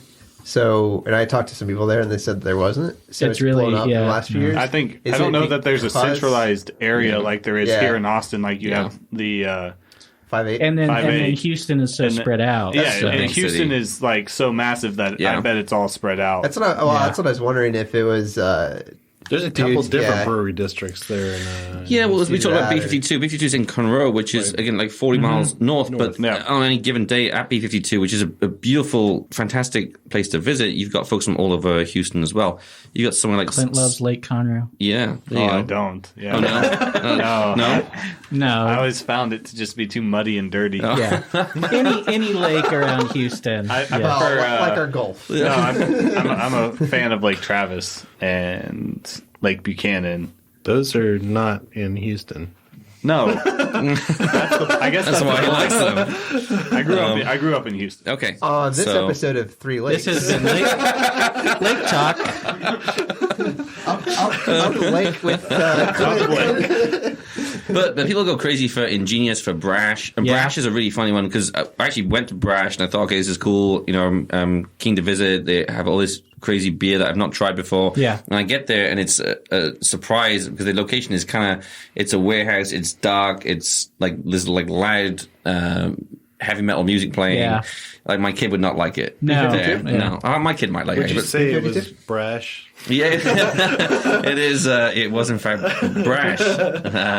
But again, their beer is great, and people kind of go crazy for their beer. But folks who I've spoken to who do go crazy for their beer, I can't picture them in that taproom environment. It just doesn't add up for me. And so they must be getting that beer in some other way. Which is why the Skull Mechanics drinkers are there. So it makes Skull Mechanics look like a country club. Which when you mentioned that they have to be getting their beer from somewhere else, I like the fact that you're like, where are you drinking these beers at?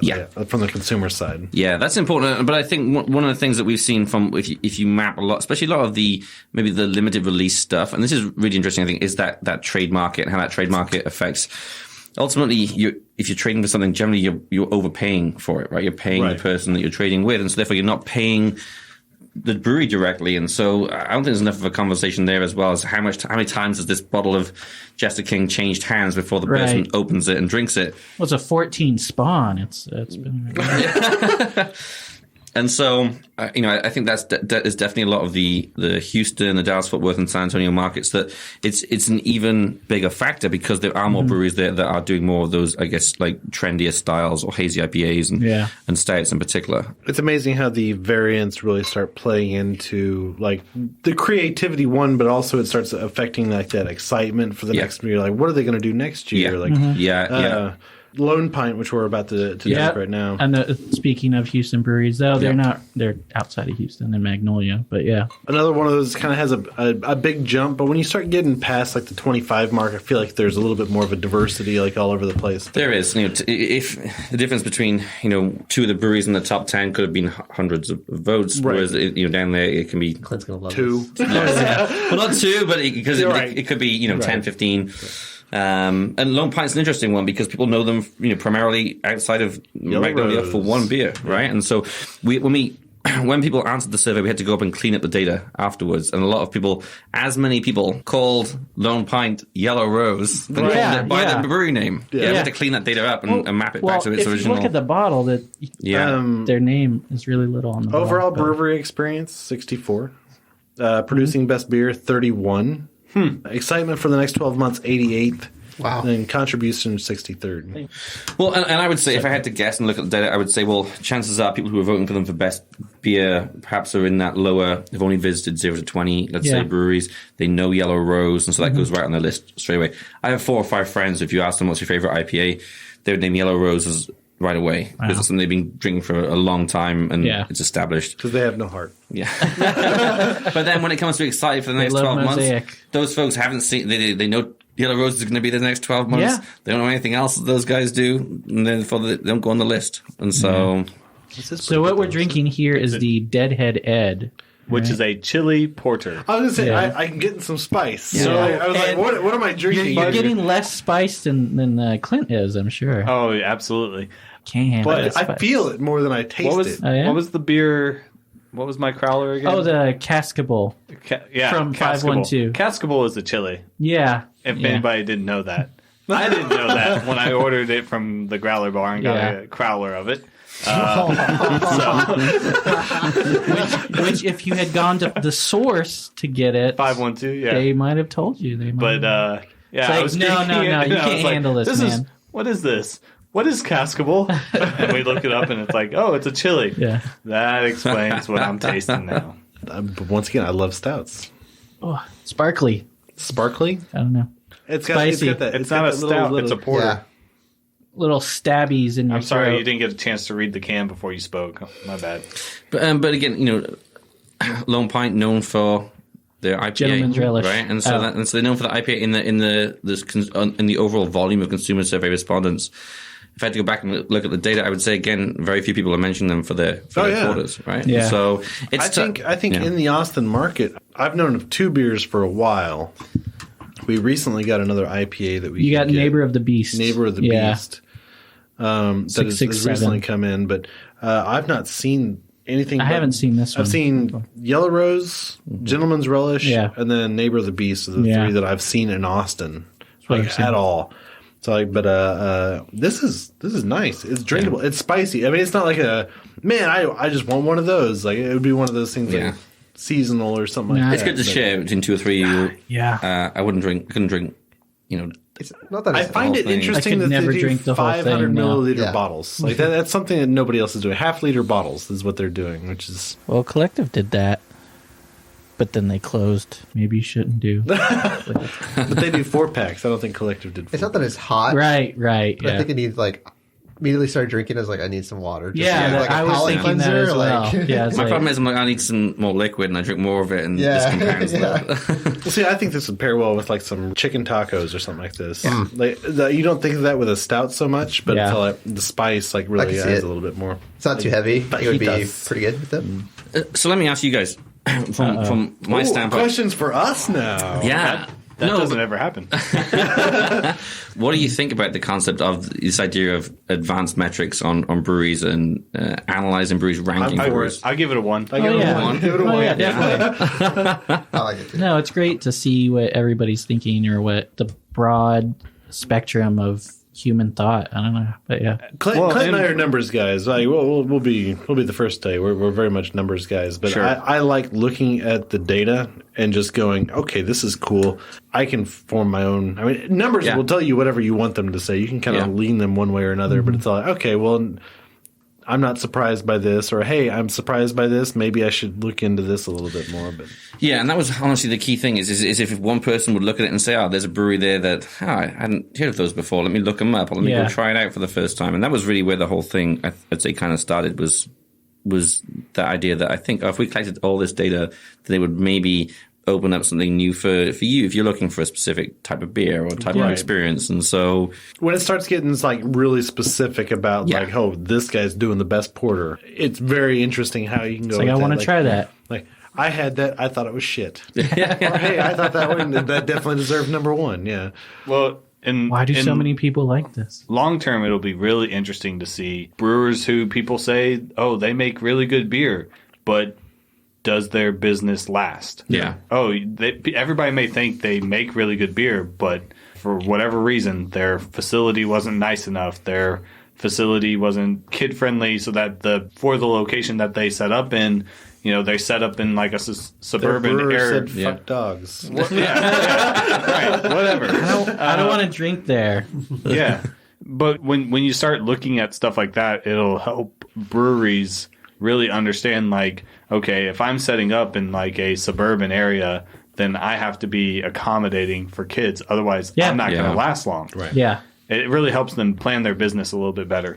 Yeah, I agree. I think that's fair. I mean, we've talked a lot of people about this and thought a lot about this as well. And I think even generationally, I mean, we're probably all of a similar kind of age and generation where we started. Did you just assume my age? I was pointing at these guys. All right, fair enough. But we all maybe got into craft beer, and then since then priorities change, right? You want other things. You've got limited time, and so you're like, I have to grab food with that beer, or I've got to bring my girlfriend or my wife along. She's going to want something else, or my kid, or my dog, or whatever. And so I think it is becoming much more of a factor when people are business planning, or when they're starting to understand, okay, what's next for my brewery? Is it how to make the next best beer, or is it also how do I balance that with the environment as well? Right. But then the flip side of that is, I want my kid at the brewery, but a lot of people don't want my kid at the brewery, and so how do you balance that? Yeah, you're right. I was at Lazarus like in the middle of the day on a Friday, and it was pretty busy because it's during the holiday break when everyone's off. Yeah. And so we're sitting there, and I see like people walking with their kids, and I was like easily offended. And I was like, "What? They're allowed out here?" And all of a sudden, children should be seen and not heard. This boy starts chasing a girl, and then a dog runs over a kid. Like, it was just fun to watch. I just was like on the periphery, but you can tell like this isn't a place for kids. Like, it's not set up for this at all. It's probably the worst place for them. And I was like, you're right, Clint. Like that place isn't for them. But for dogs, tons of dogs. Yeah, but only 2 families with their little toddlers, but everyone else had dogs or just by themselves. But if you're coming to town, just knowing that ahead of time, that's what we're trying to do, I think, is be able to give that information to folks ahead of time so they can plan a little bit as well. Because one of the things we noticed was with Yelp or Google review, if you're searching kid friendly, it'll say, this post mentioned kid friendly because you've written a post, Joel, that says this place is not kid friendly. I'm gonna start doing that. All the places I go, I'm like, this place has sharp edges, high drops, not kid friendly. Free puppies. There's nowhere to put your stroller. You mentioned stroller, it's in there. There's a lot of pit bulls. I don't know why, but there's a lot of pit bulls that just hang out here. Pit bulls were originally nanny dogs. Not originally. I think actually originally they were bulls. They were for rodeos. But then they were nanny dogs. They were hunting dogs for... I'm thinking about poodles. Bears? Bears? Okay. I'm inclined to believe that. Something like that. The other thing I like about they wrestle bulls. Anyway, the other thing I like about the list is we're on the beer subreddit a lot for Austin. Yeah. And people will post like, oh, so-and-so came out with the national rankings, and then Austin's never, maybe 1 or 2 places. Not a lot of we don't representation have enough breweries in Austin or even Texas in general. And then you look at it, it's like, California and then Colorado. But Colorado's even starting to not get as much attention anymore, it seems like, on those lists. And so I'm like, man, where's our shit? And then you post all of ours, and it's like, okay, this is where we rank. This is where we're at. Yeah. Well, and I looked at, I think I looked at it, it was like, okay, Austin, if I'm correct on this, I thought Austin had the most and in the highest. It was pretty close. All of them, I think. Well, maybe not San Antonio. Was San Antonio? So San Antonio was not. It was pretty close. The only thing we did with the data with the weighting was if you mentioned a brewery that was outside of your metro, we gave that a little bit more weight. I got you. Okay. Right, because the idea being, listen, if you're in Austin, you're in Austin every day, and you're mentioning a Houston brewery, well, that one's going to get a little bit more for that because it's, like and clearly you got your were way. there. Yeah. Oh, you tried. Yeah, you tried that stuff. The thing about Texas overall, though, that makes it pretty easy is that Texas is kind of a difficult state to move your beer out of and into. Yep. Yeah. Right. And so it makes it a Thanks, pretty TABC. Yeah, it makes it a pretty closed environment for a project like ours. If we were to do this in Illinois, it would be pretty irrelevant pretty quickly because you can just drive over to Indiana and pick up 3 Floyds or go to Toppling Goliath in Iowa. Yeah. And so if we do you did not even bring it over the border? You can, but it's just further to go, right? Oh, right. It takes like 10 hours to go. 10 hours. To get out of Look at the metro areas. I mean, we're not even. They're not even close to borders. So. Yeah. So if we were to do this somewhere, for example, in the Midwest, we'd probably do it as a Midwest ranking rather than a state by state. It makes sense. Okay. Yeah. Midwest because Texas is bigger. But then what will be interesting as well is asking folks, okay, which we'll do this next time as well, is what are your favorite out of state breweries? You heard it here first. He's going to next time. Yeah. So to understand, what are your top 5 out of state breweries? And that'll be interesting data from everyone. Yeah. As well. Because you'll see a lot of the more prominent names, we'll say. I'm sure Uncultured Ale. Founders Bells will pop up there. Yeah. Avery probably. Odell, yeah. What we'd love to get to, though, is let's say you're going Boulevard. Let's say you're going to Phoenix. If I could give you a list and say, listen, you tell me the places you love in Austin, and this is the people who are like you in Austin, they went to Phoenix and they like these places. Oh, that's cool. what we'd love to get to at that point. Yeah. Because the one thing I will see is if you look at any of the Facebook groups, people are kind of like, I'm going to this place. There's 50 breweries, which are good. And then 50 people name 50 breweries, and you're as in the know as you were a minute ago because you have a list of 50 breweries. Right. Yeah, so places that have more than one brewery. For instance, Oscar Blues, who's here in town. Like, where do they fall? How does that work? So for the Texas, are they craft beer? Well, so that's the one thing we did. We did omit we only included folks who hold the independent craft brewers seal. From the Brewers Association. That was a pretty easy thing for us to do. That's pretty easy. Yeah, and so we omitted 3 breweries based on that in Texas. But for the Texas one alone, we just left it as is. And people said Oscar Blues. We assumed it to be the Oscar Blues. The Austin Oscar Blues.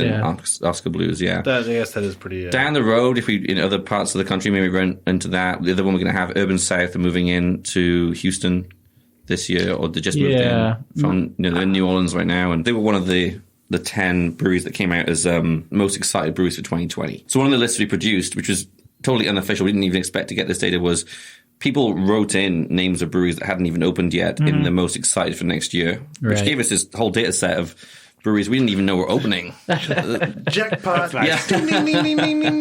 So we were able to publish a list around that. Yeah, so, it's a good list. It's stuff to look out for. That's really cool. And so just even things like that, data that we weren't even expecting to collect was actually ended up being super interesting. To me, that's the best part about data collection is the stuff that you don't know that you're going to get. Yeah.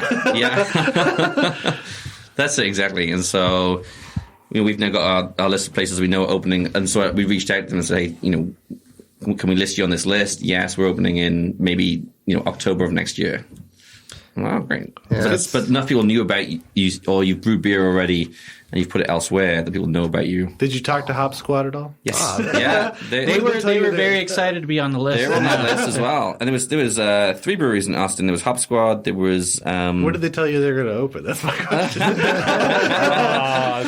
Dirty. So the list... I love those guys. But... So it came out December 18th, and they just opened right after that as well. Yeah, they had their soft opening pretty soon. Yeah. So Hop Squad was on it, Holdout. Which they've taken a long time to open. So. And then Meanwhile, which is an exciting one. That's the guys out of Breakside up in Oregon. Oh, let's pop open this last one.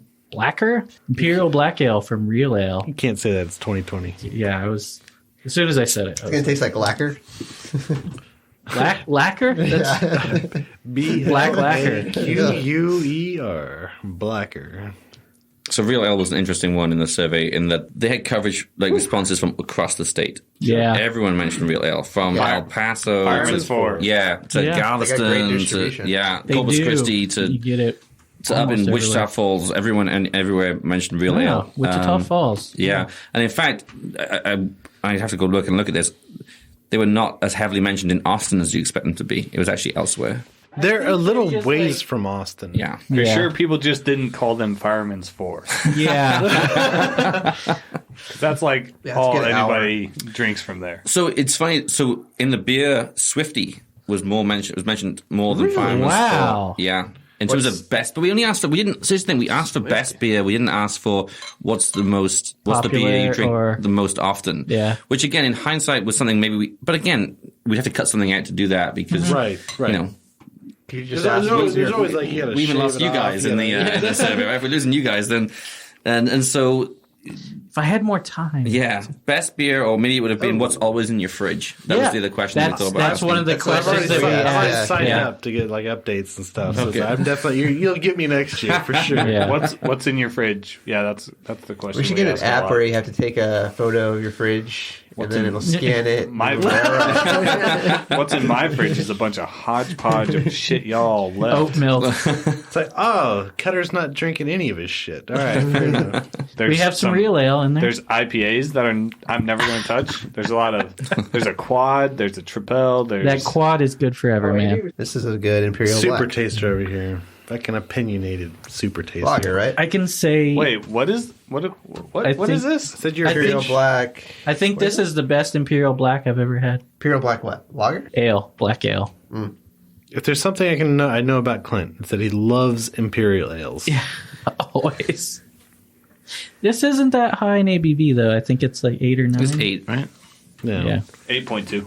Yeah. All right. Is anything over 8 considered imperial? Is that right? I looked it up. Or does it depend on I looked style? it up last year, and I thought it was 10.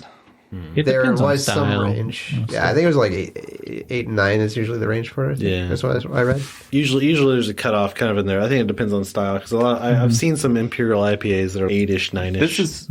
This is hoppy. Yeah, it's a black ale. Okay. Also, you're a bitch. Yeah, it's not. It's not quite a. There we go. It's not quite an kinda happy. IPA, but it's.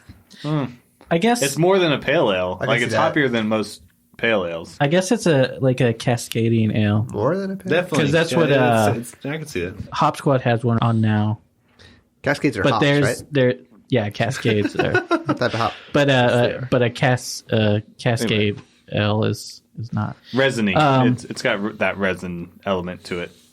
I don't appreciate that. But the one that Hop Squad has on right now is 147 IBUs. So you're saying it's a bit bitter. It is. This one is easier to drink. It makes me think though, because if you poured that over ice cream, God, no, too bitter. But bitter and sweet, they're supposed to go together. No, you No? need just a drop over a lot of ice cream. But then cold accentuates bitter, so This one's pretty good, but yeah, it's got that bitterness, that hoppiness Yeah, that Clint can't stand. that's correct. I'd still drink it again though. It's the burden, of being a super taster. black ales, similar to brown ales, you don't see a whole lot of them. You do see them a little bit more often, but Many more brown ales than black ales, but Yeah. more Yeah. black lagers. yeah. Not super Once in a common. while, Yeah. I still wouldn't say. I mean, it's super common. The one I can always think of is Schwarzer Shiners. Rush. Oh, Yeah. the Cosmos No, Black Lager, no, the Bohemian. Bohemian. Yeah, the black lager. It was their 97, if I remember right. Wow, that's a long time ago. It was. The s'mores, though, this past year, fantastic. Really? Who made If it? you're a s'mores guy. I didn't try it. Man. I didn't get I the heard- s'mores It's this back, year. it's back out again. I heard last year It it is wasn't out. very good, so I didn't try it this Last year it wasn't very good. I was trying to, I'll disagree. I liked it. That over ice cream, man. You gotta save some bottles. what kind of Stop beer is trying it? to pour beer over ice cream. What kind of beer is it? It's a. Huh. That's a good question. Yeah. Specialty beer? Yeah. Well, Can you call it definitely anything? specialty. Yeah, I though. mean, But after the you pour base, so I much don't know. flavor into it, I don't know what it's considered anymore. It's a chocolate graham Yeah, I was gonna say, cracker is it chocolate? marshmallow ale. I don't know if it's an ale. I still think it's lagered. It's very, very light. You say that about everything. Really? It's a Kolsch. It's a black It's a lagered Kolsch. ale. A black Kolsch. Have you been to Shiner? I have not. You've not? No, I've not. It's an interesting place. It's one of those places I keep on meaning to Make try the and pilgrimage? Yes. Yeah. Or at least try and do it on the way through to somewhere. But even to Houston, it's not out of the really- way. It's out of the way. It's out of the way enough, right? About the only way that it's on the way is if you're going from San Antonio to Houston. Yeah. And even then, you still have to drive off the beaten path about 30 minutes like round trip to get back onto the beaten path, but then you have to make the stop. And you basically just go to Shiner just to go to the Spätzle Brewery. Yeah. You just make it a trip. There's some good food there, though. Folks have said good things about it, right? I wish they still did Boktoberfest. Like they always had a giant concert out there. I'm still pissed that I didn't go see Godsmack. I did see Godsmack. 2004, I think, is when it was. It was right, and like they were hyped up and everything. You didn't miss anything, man. Trust me. I agree to disagree. But yeah, it's a friggin' really small town with a really big brewery. That's what it is. It's like when you were mentioning German breweries earlier, it's like that's kind of what I think of. Like, you it's like you want to go to like some jankety places, like the restaurants that are immediately around the brewery. They're good, but they're you walk. They serve Shiner. I guarantee it. Every restaurant there, except for maybe the Dairy Queen on Main Street. I don't know. That's even questionable. Maybe they do. Soft serve. Pour that s'mores over ice cream. Get some soft serve Shiner.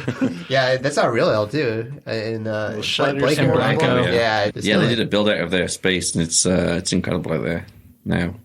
Yeah, they have a lot of, I guess, space to expand into. But it's real nice, and I know they're putting up a permanent music stage. For next year as well, so nice. All the water they want. When I went, it was literally like some guy's backyard, like cars in the grass. They've outgrown it. I mean, that's one of the beers that I remember. It's one of the first really local beers that I remember drinking. Yeah, same here. Yeah. Fireman's Four.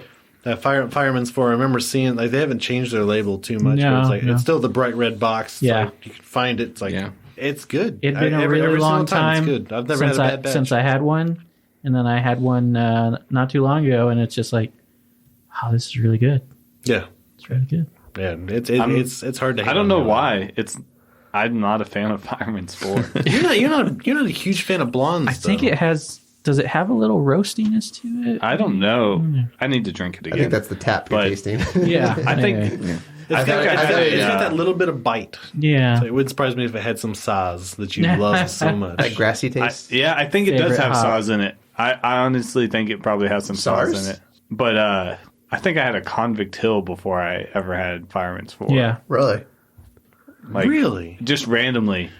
Like, first, like, Austin local beer that I ever had, I think was Convict Hill. We had a lot. When we lived together, we had a lot of Convict Hill. We did have Convict Hill in our fridge quite a bit, though. They use some great stuff, though. Like Swifty is a good. That pale is good. I was really impressed with their Moonwalk. Yeah, the one that one's pretty good. I'm not a huge fan of brewed IPAs, but theirs was really good. Theirs was good. I tell you what, I like their Belgian, their Devil's Backbone.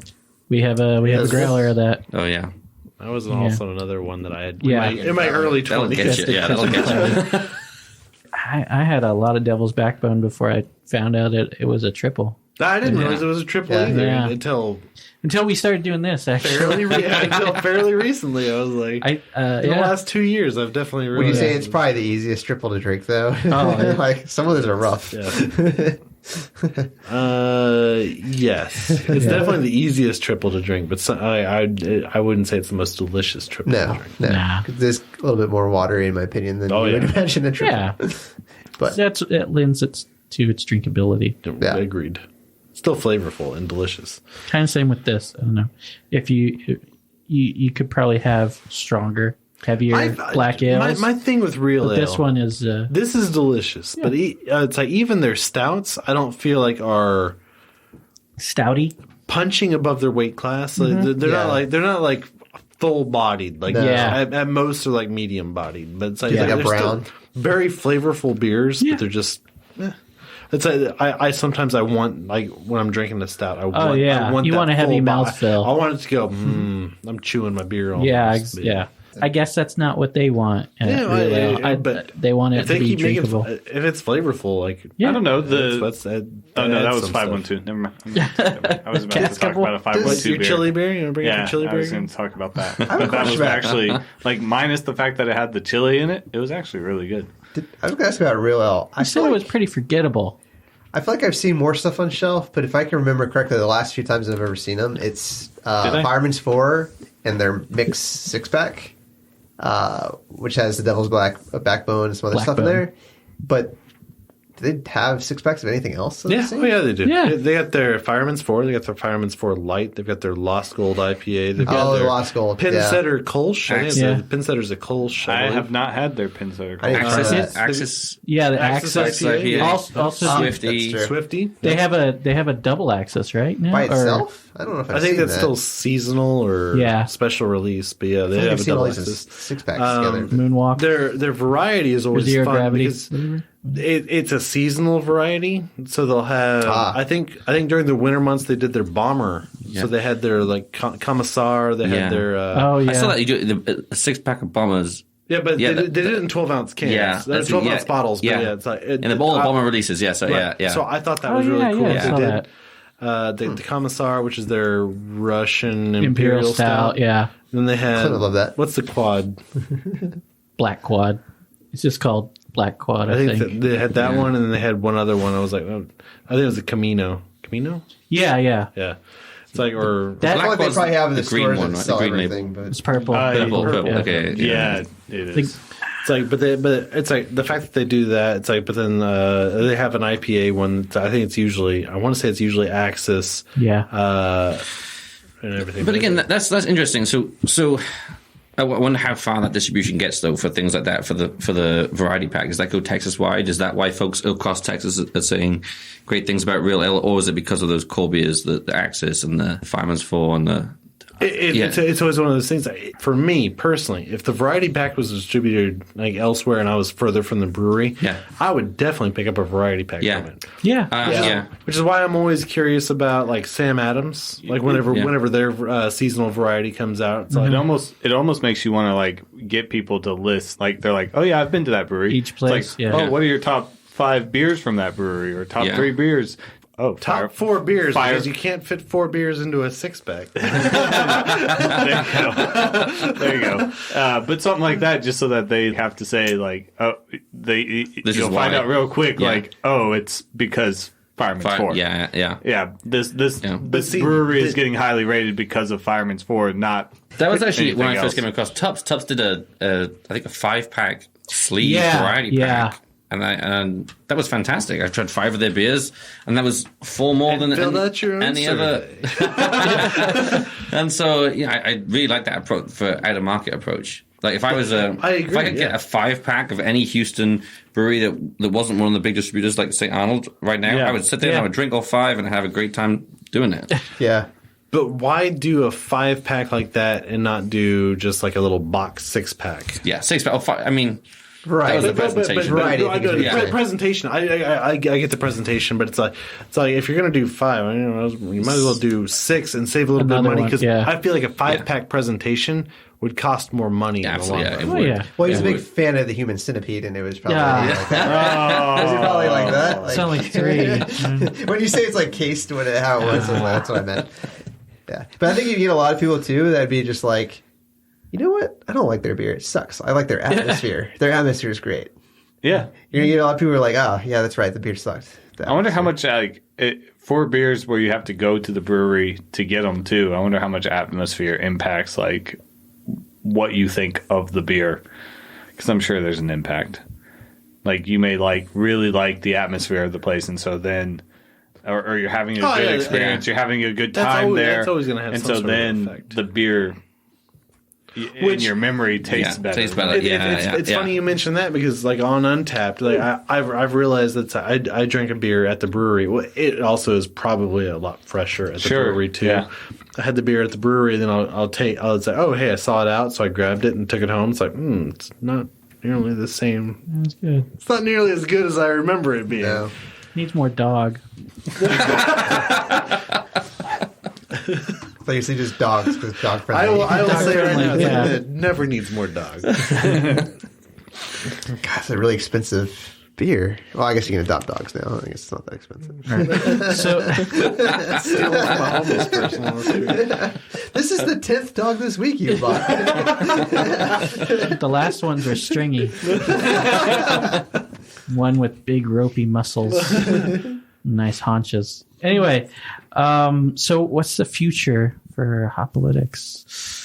Good question. I mean, it is a good question. The success of what we've done in the past few weeks kind of, I think, caught us all a little bit by surprise. Mm-hmm. The coverage that we got, the amount of people who've looked at it, who've reached out, who want more access to the data, who want more access to be able to kind of input into the future. We think we've definitely got something that we can build on. Yeah. So absolutely, we'll repeat the process next year in Texas. We're looking at other markets as well. In the meantime, we're going to work a lot more with the breweries on the brewery side to give them access to the data directly.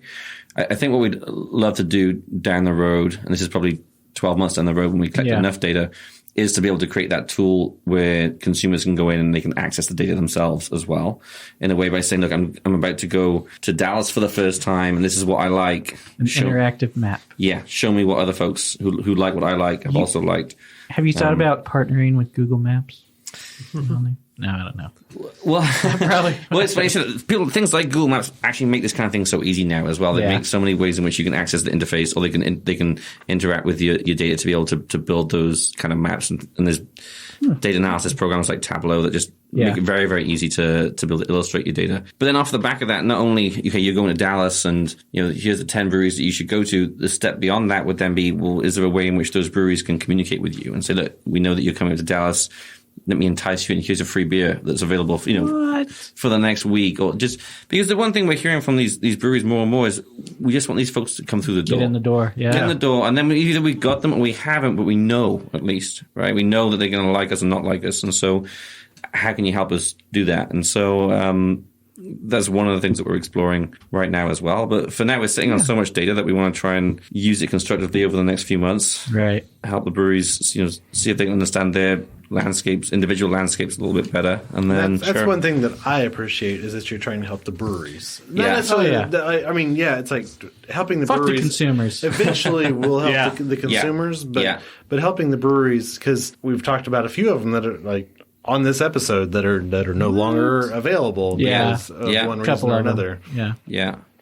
And I said, even if it's to validate just what they already know, I mean, that's a helpful thing in business as well, right? Yeah.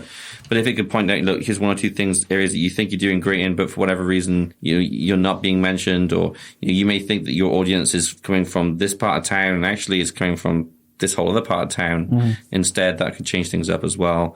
You may think that, you can change advertising, you can change like how you're advertising and doing that kind of thing. And you can take it to the next level and so you can say, look, folks who mention you for being in the best beer, they value being kid friendly and none of them voted you kid friendly. So let's think about that for a second, right? Because they love your beer, but they can't bring their family here. Yeah. Or their dog. or their cat. Or the dog. Or their cat. Fuck the dog. Or their iguana. Yeah. And put on your pink trench coat and put your cat on your shoulder. This is my comfort iguana. You've seen that guy too. You've seen that guy too. No, you told me about it. Damn it. But so there's a lot of things we can do just with the data we have already. And so hopefully next year, obviously some of the limitations we had were the fact that most of our responses were around these metro areas. We would like that to be a little bit more spread out for sure. And so we'd have to see that 1,000 or so consumers next year go to closer towards the 4,000 or 5,000. Yeah. Mark, now we've got this kind of brand recognition. We feel like we can do that a little bit more. People will be open to filling out a survey knowing that it goes into something constructive. You got me. Yeah. There we go. It's like, you get the word out and then more people will fill out the survey. Yeah. Yeah. You get more data. Could take 8 minutes, could take 45, but and then you're just drowning in numbers. If it takes 45, that just means you're a real craft beer enthusiast. There you go. Yeah, that's true. If it takes 8, it's probably because you have kids that you got to take care of. That's how you challenge those hipsters. Challenge the hipsters as much as I can. There you go. All right, so a couple more questions. Let's say, I guess we could say, what is in your fridge? What do you go to, like, at the end of a day of looking at a whole bunch of numbers? Yeah, if you took all these out of your fridge. Yeah. What's in there now? 36 beers. Yeah, a couple of things always in my fridge. Live oak pills. Yeah? That's always in my fridge. Yeah, I got some of that in my fridge. Yeah, and I'll be honest, I think I went a couple of years where it wasn't in my fridge for whatever reason. I was trying all this other stuff. Yeah. Then one day I picked up a 6-pack about a year ago, and I was like, what the fuck have I been doing? What is it? What, you know... They are about as traditional German as you can get. So that's they're my new cell phone lot. Like anytime you fly into or out of Austin, like you might as well just like I have just people stop there. Just stop there. Like why the hell not? Can you take me to the airport at 5 in the morning? Can you make it noon? Live Oak isn't open at 5 in the morning. Yeah, that's why it's like 5 o'clock. No, not doing that. So yeah, that's always in my fridge. And I'm always trying to pick up some more of, I guess, like the special release stuff from outside of Austin as well. And so there's a few spots I found around Austin that are great for that. East First Grocery is my go-to. Right. You know, and so I always roll in there and see, okay, you know, what have you got from Houston or from Dallas, Fort Worth? Not as much as from San Antonio. That's been more manual for me. Yeah. Having to drive down there to get it. There's Freetail. You see that, but... not much else. And so that, because I have friends who are into craft beer, and usually that stuff's when, you know, someone comes over and we'll split that and open it. Otherwise, for me, it's things like Live Oak Pills. It's Gulf Kolsch, actually, out of Twisted X. Yeah. Yeah. The Gulf Kolsch, huh? And then Miller High Life.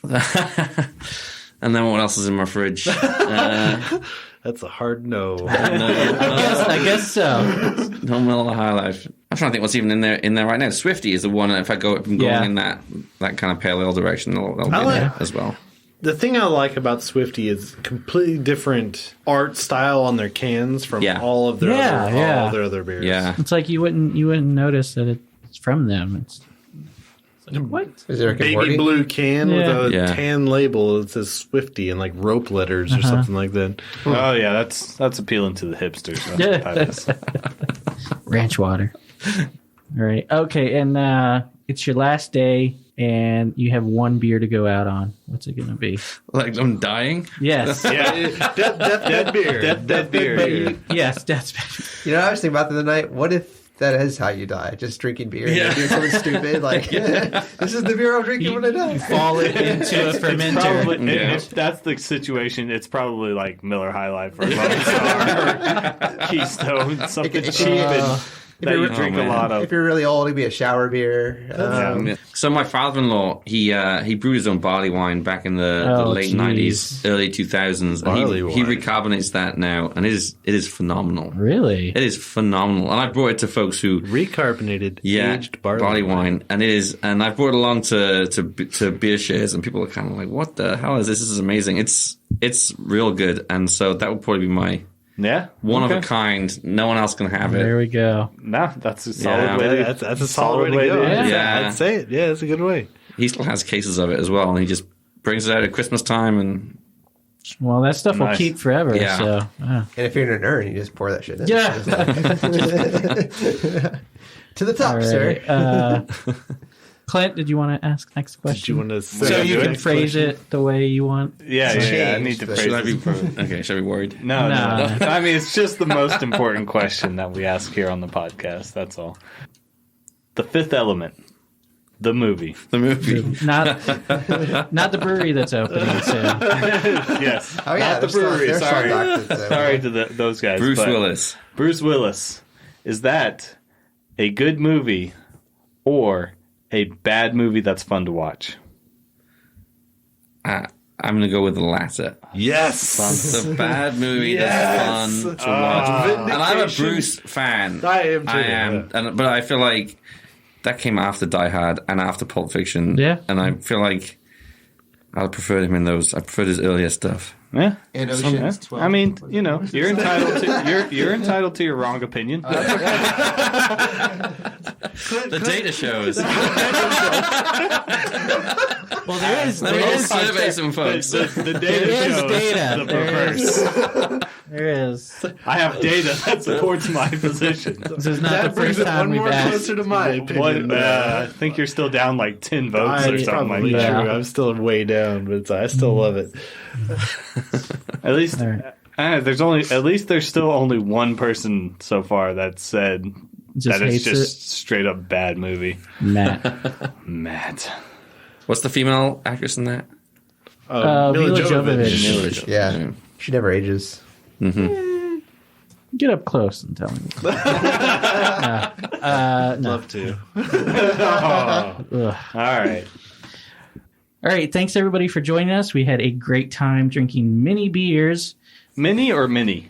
Mini or Many. Many Both. mini beers? Many beers. Yes. Many beers. With Aled from Hopalytics, talking about data, talking about beer. Visit breweries. Fill out a survey. Fill out. Is the survey still there, available to fill out? It's not. I mean, you can fill it out, but it won't count towards the 2020 results. Of course not. I'd hate you to waste your hour and a half. No, I'm kidding. 10 when 10 minutes. When will new surveys when come do you out? put the new one up? So good question. So we're looking at the summer this year. The one thing we're trying to do some research on right now is whether we'll have much bias based on time of year here in Texas. And so if you do fall, and I'd be interested in you guys' input on this, if you did fall this year, which we did September, October, and most of November. If we change that to, let's say, June, July, August, you definitely would get different beers mentioned. Yeah. Would you get different breweries? True. I think the answer is maybe. Yeah. I think so. Maybe not, but Yeah. there's plenty that don't have air conditioning, so Exactly. maybe. I think the big difference too is if you have people with kids, they're going to be with their kids during the summer, so it might skew their time and availability for it. Possibly, That's true. yeah. But then there's also an argument to say, okay, over 4 surveys, you do different 3 months every time, and then you have an aggregate amount of data. Who's to say? I mean, obviously, the obvious thing would be to compare the same last year and this year, which is also. Sure. But we just squeezing it all in before Christmas. The analysis was tough, and so we'll come forward a month at least. But we're trying to see when we can do that and how long we'll keep it open for. 8 or 9 weeks is the ideal time to keep it open any longer, and you get a bit of fatigue, and you get people trying to game the whole thing. I think doing that, at least like you just said, a month ahead. So going August, September, October, I think would be a good sample because you're transitioning from maybe those summer beers into the at least fall, borderline winter. Especially Oktoberfest beers. That will give you a unique. I feel like that's the most exciting time of the year. It is, but there's you're transitioning so much. I totally agree. But there's an argument that someone gave me this year that was the Oktoberfest beers can bias response. I can see that. Well, because everybody's got the Oktoberfest out. But I guess I was thinking you'd have 2 months of non-Oktoberfest and then just before you got month. the response. Yeah. So you might even be able to weight the responses you get in October, trying to consider them a little bit differently, considering that it's predicated in around October. Oktoberfest should be over. Damn Americans. Yeah. But Hopalytics.com. Hopalytics.com.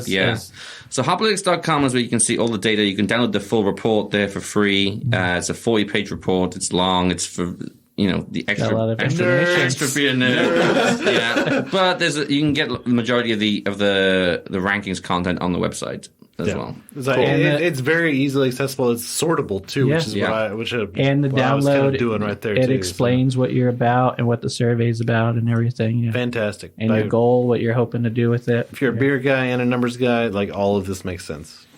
If it doesn't, it's like cool there's numbers, and it's like just the lower the number, the better. Usually, And again, the key is like if you go into, if it helps you find one new brewery to try out, then it would have done its job. There you go. Yeah. Well, if we could put our efforts behind someone, let's try to get Hop Squad up there for next year. Let's get them up there in the rankings. That's called bias in the data. Hey, he's looking to avoid that. He's just like admitted to open bias, Joel. Hey, well, if you want to start a podcast, just like they do with the election, you get so many hours or whatever, and you equally for everybody. It'll be the same thing. Let's keep this pure, buddy. Let's keep this pure. Yes, please. All right. Anyway, thanks again for joining us. We had a great time. Check out the Hopalytics website. It's hopalytics.com. And check out our website, 3beersin.com. The number 3. There you go. The number 3. And, click on that follow button. Like us. Review us. Review us if you like. Any written reviews recently? No. Write reviews. Take a sec. It does take a second. So. 1 or 0? 1 or 0? Just 1 or 0. Well, usually we're the star system. iTunes does not work like that. Please don't give us 1 star. Give us 5 stars. There you go. Just write 1. Yeah. There you go. There you go. That'll work. All right. So this has been Ross. This is Cutter. Joel's there. Yeah. This is Alad. This is Clint. And this has been the podcast. This is the podcast.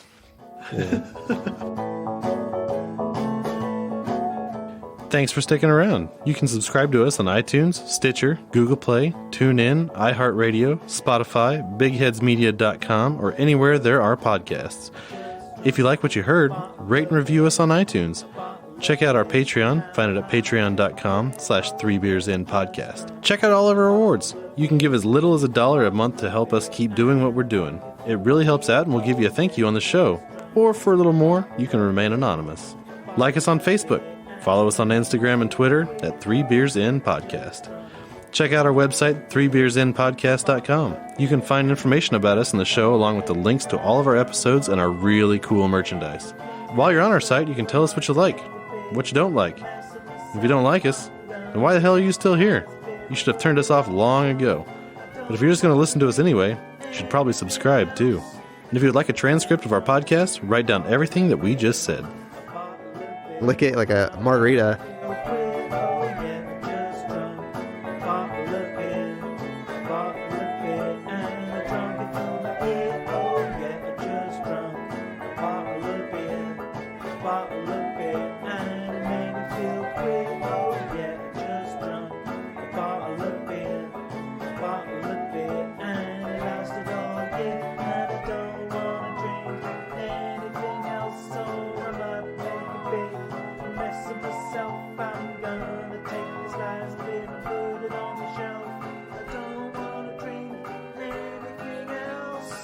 After my first few episodes, some of my newfound fans called me a lore master, which was an honor and so epically cool.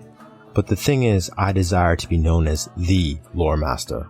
So, this is the tale of the rise of an epic podcast that critics say is redefining a genre. The tale of a man who decided that his calling in life was to give a future to the past. The saga of Arjun, your lore master. Come dream with me as we go deep into our stories. If you think you've been taken to a battlefield before, I assure you, you're mistaken. So take a deep breath, let it out slowly, put some smoke in the air if you choose, and prepare to let your mind flow to my voice as we go deep. Welcome to Deep into History, available everywhere.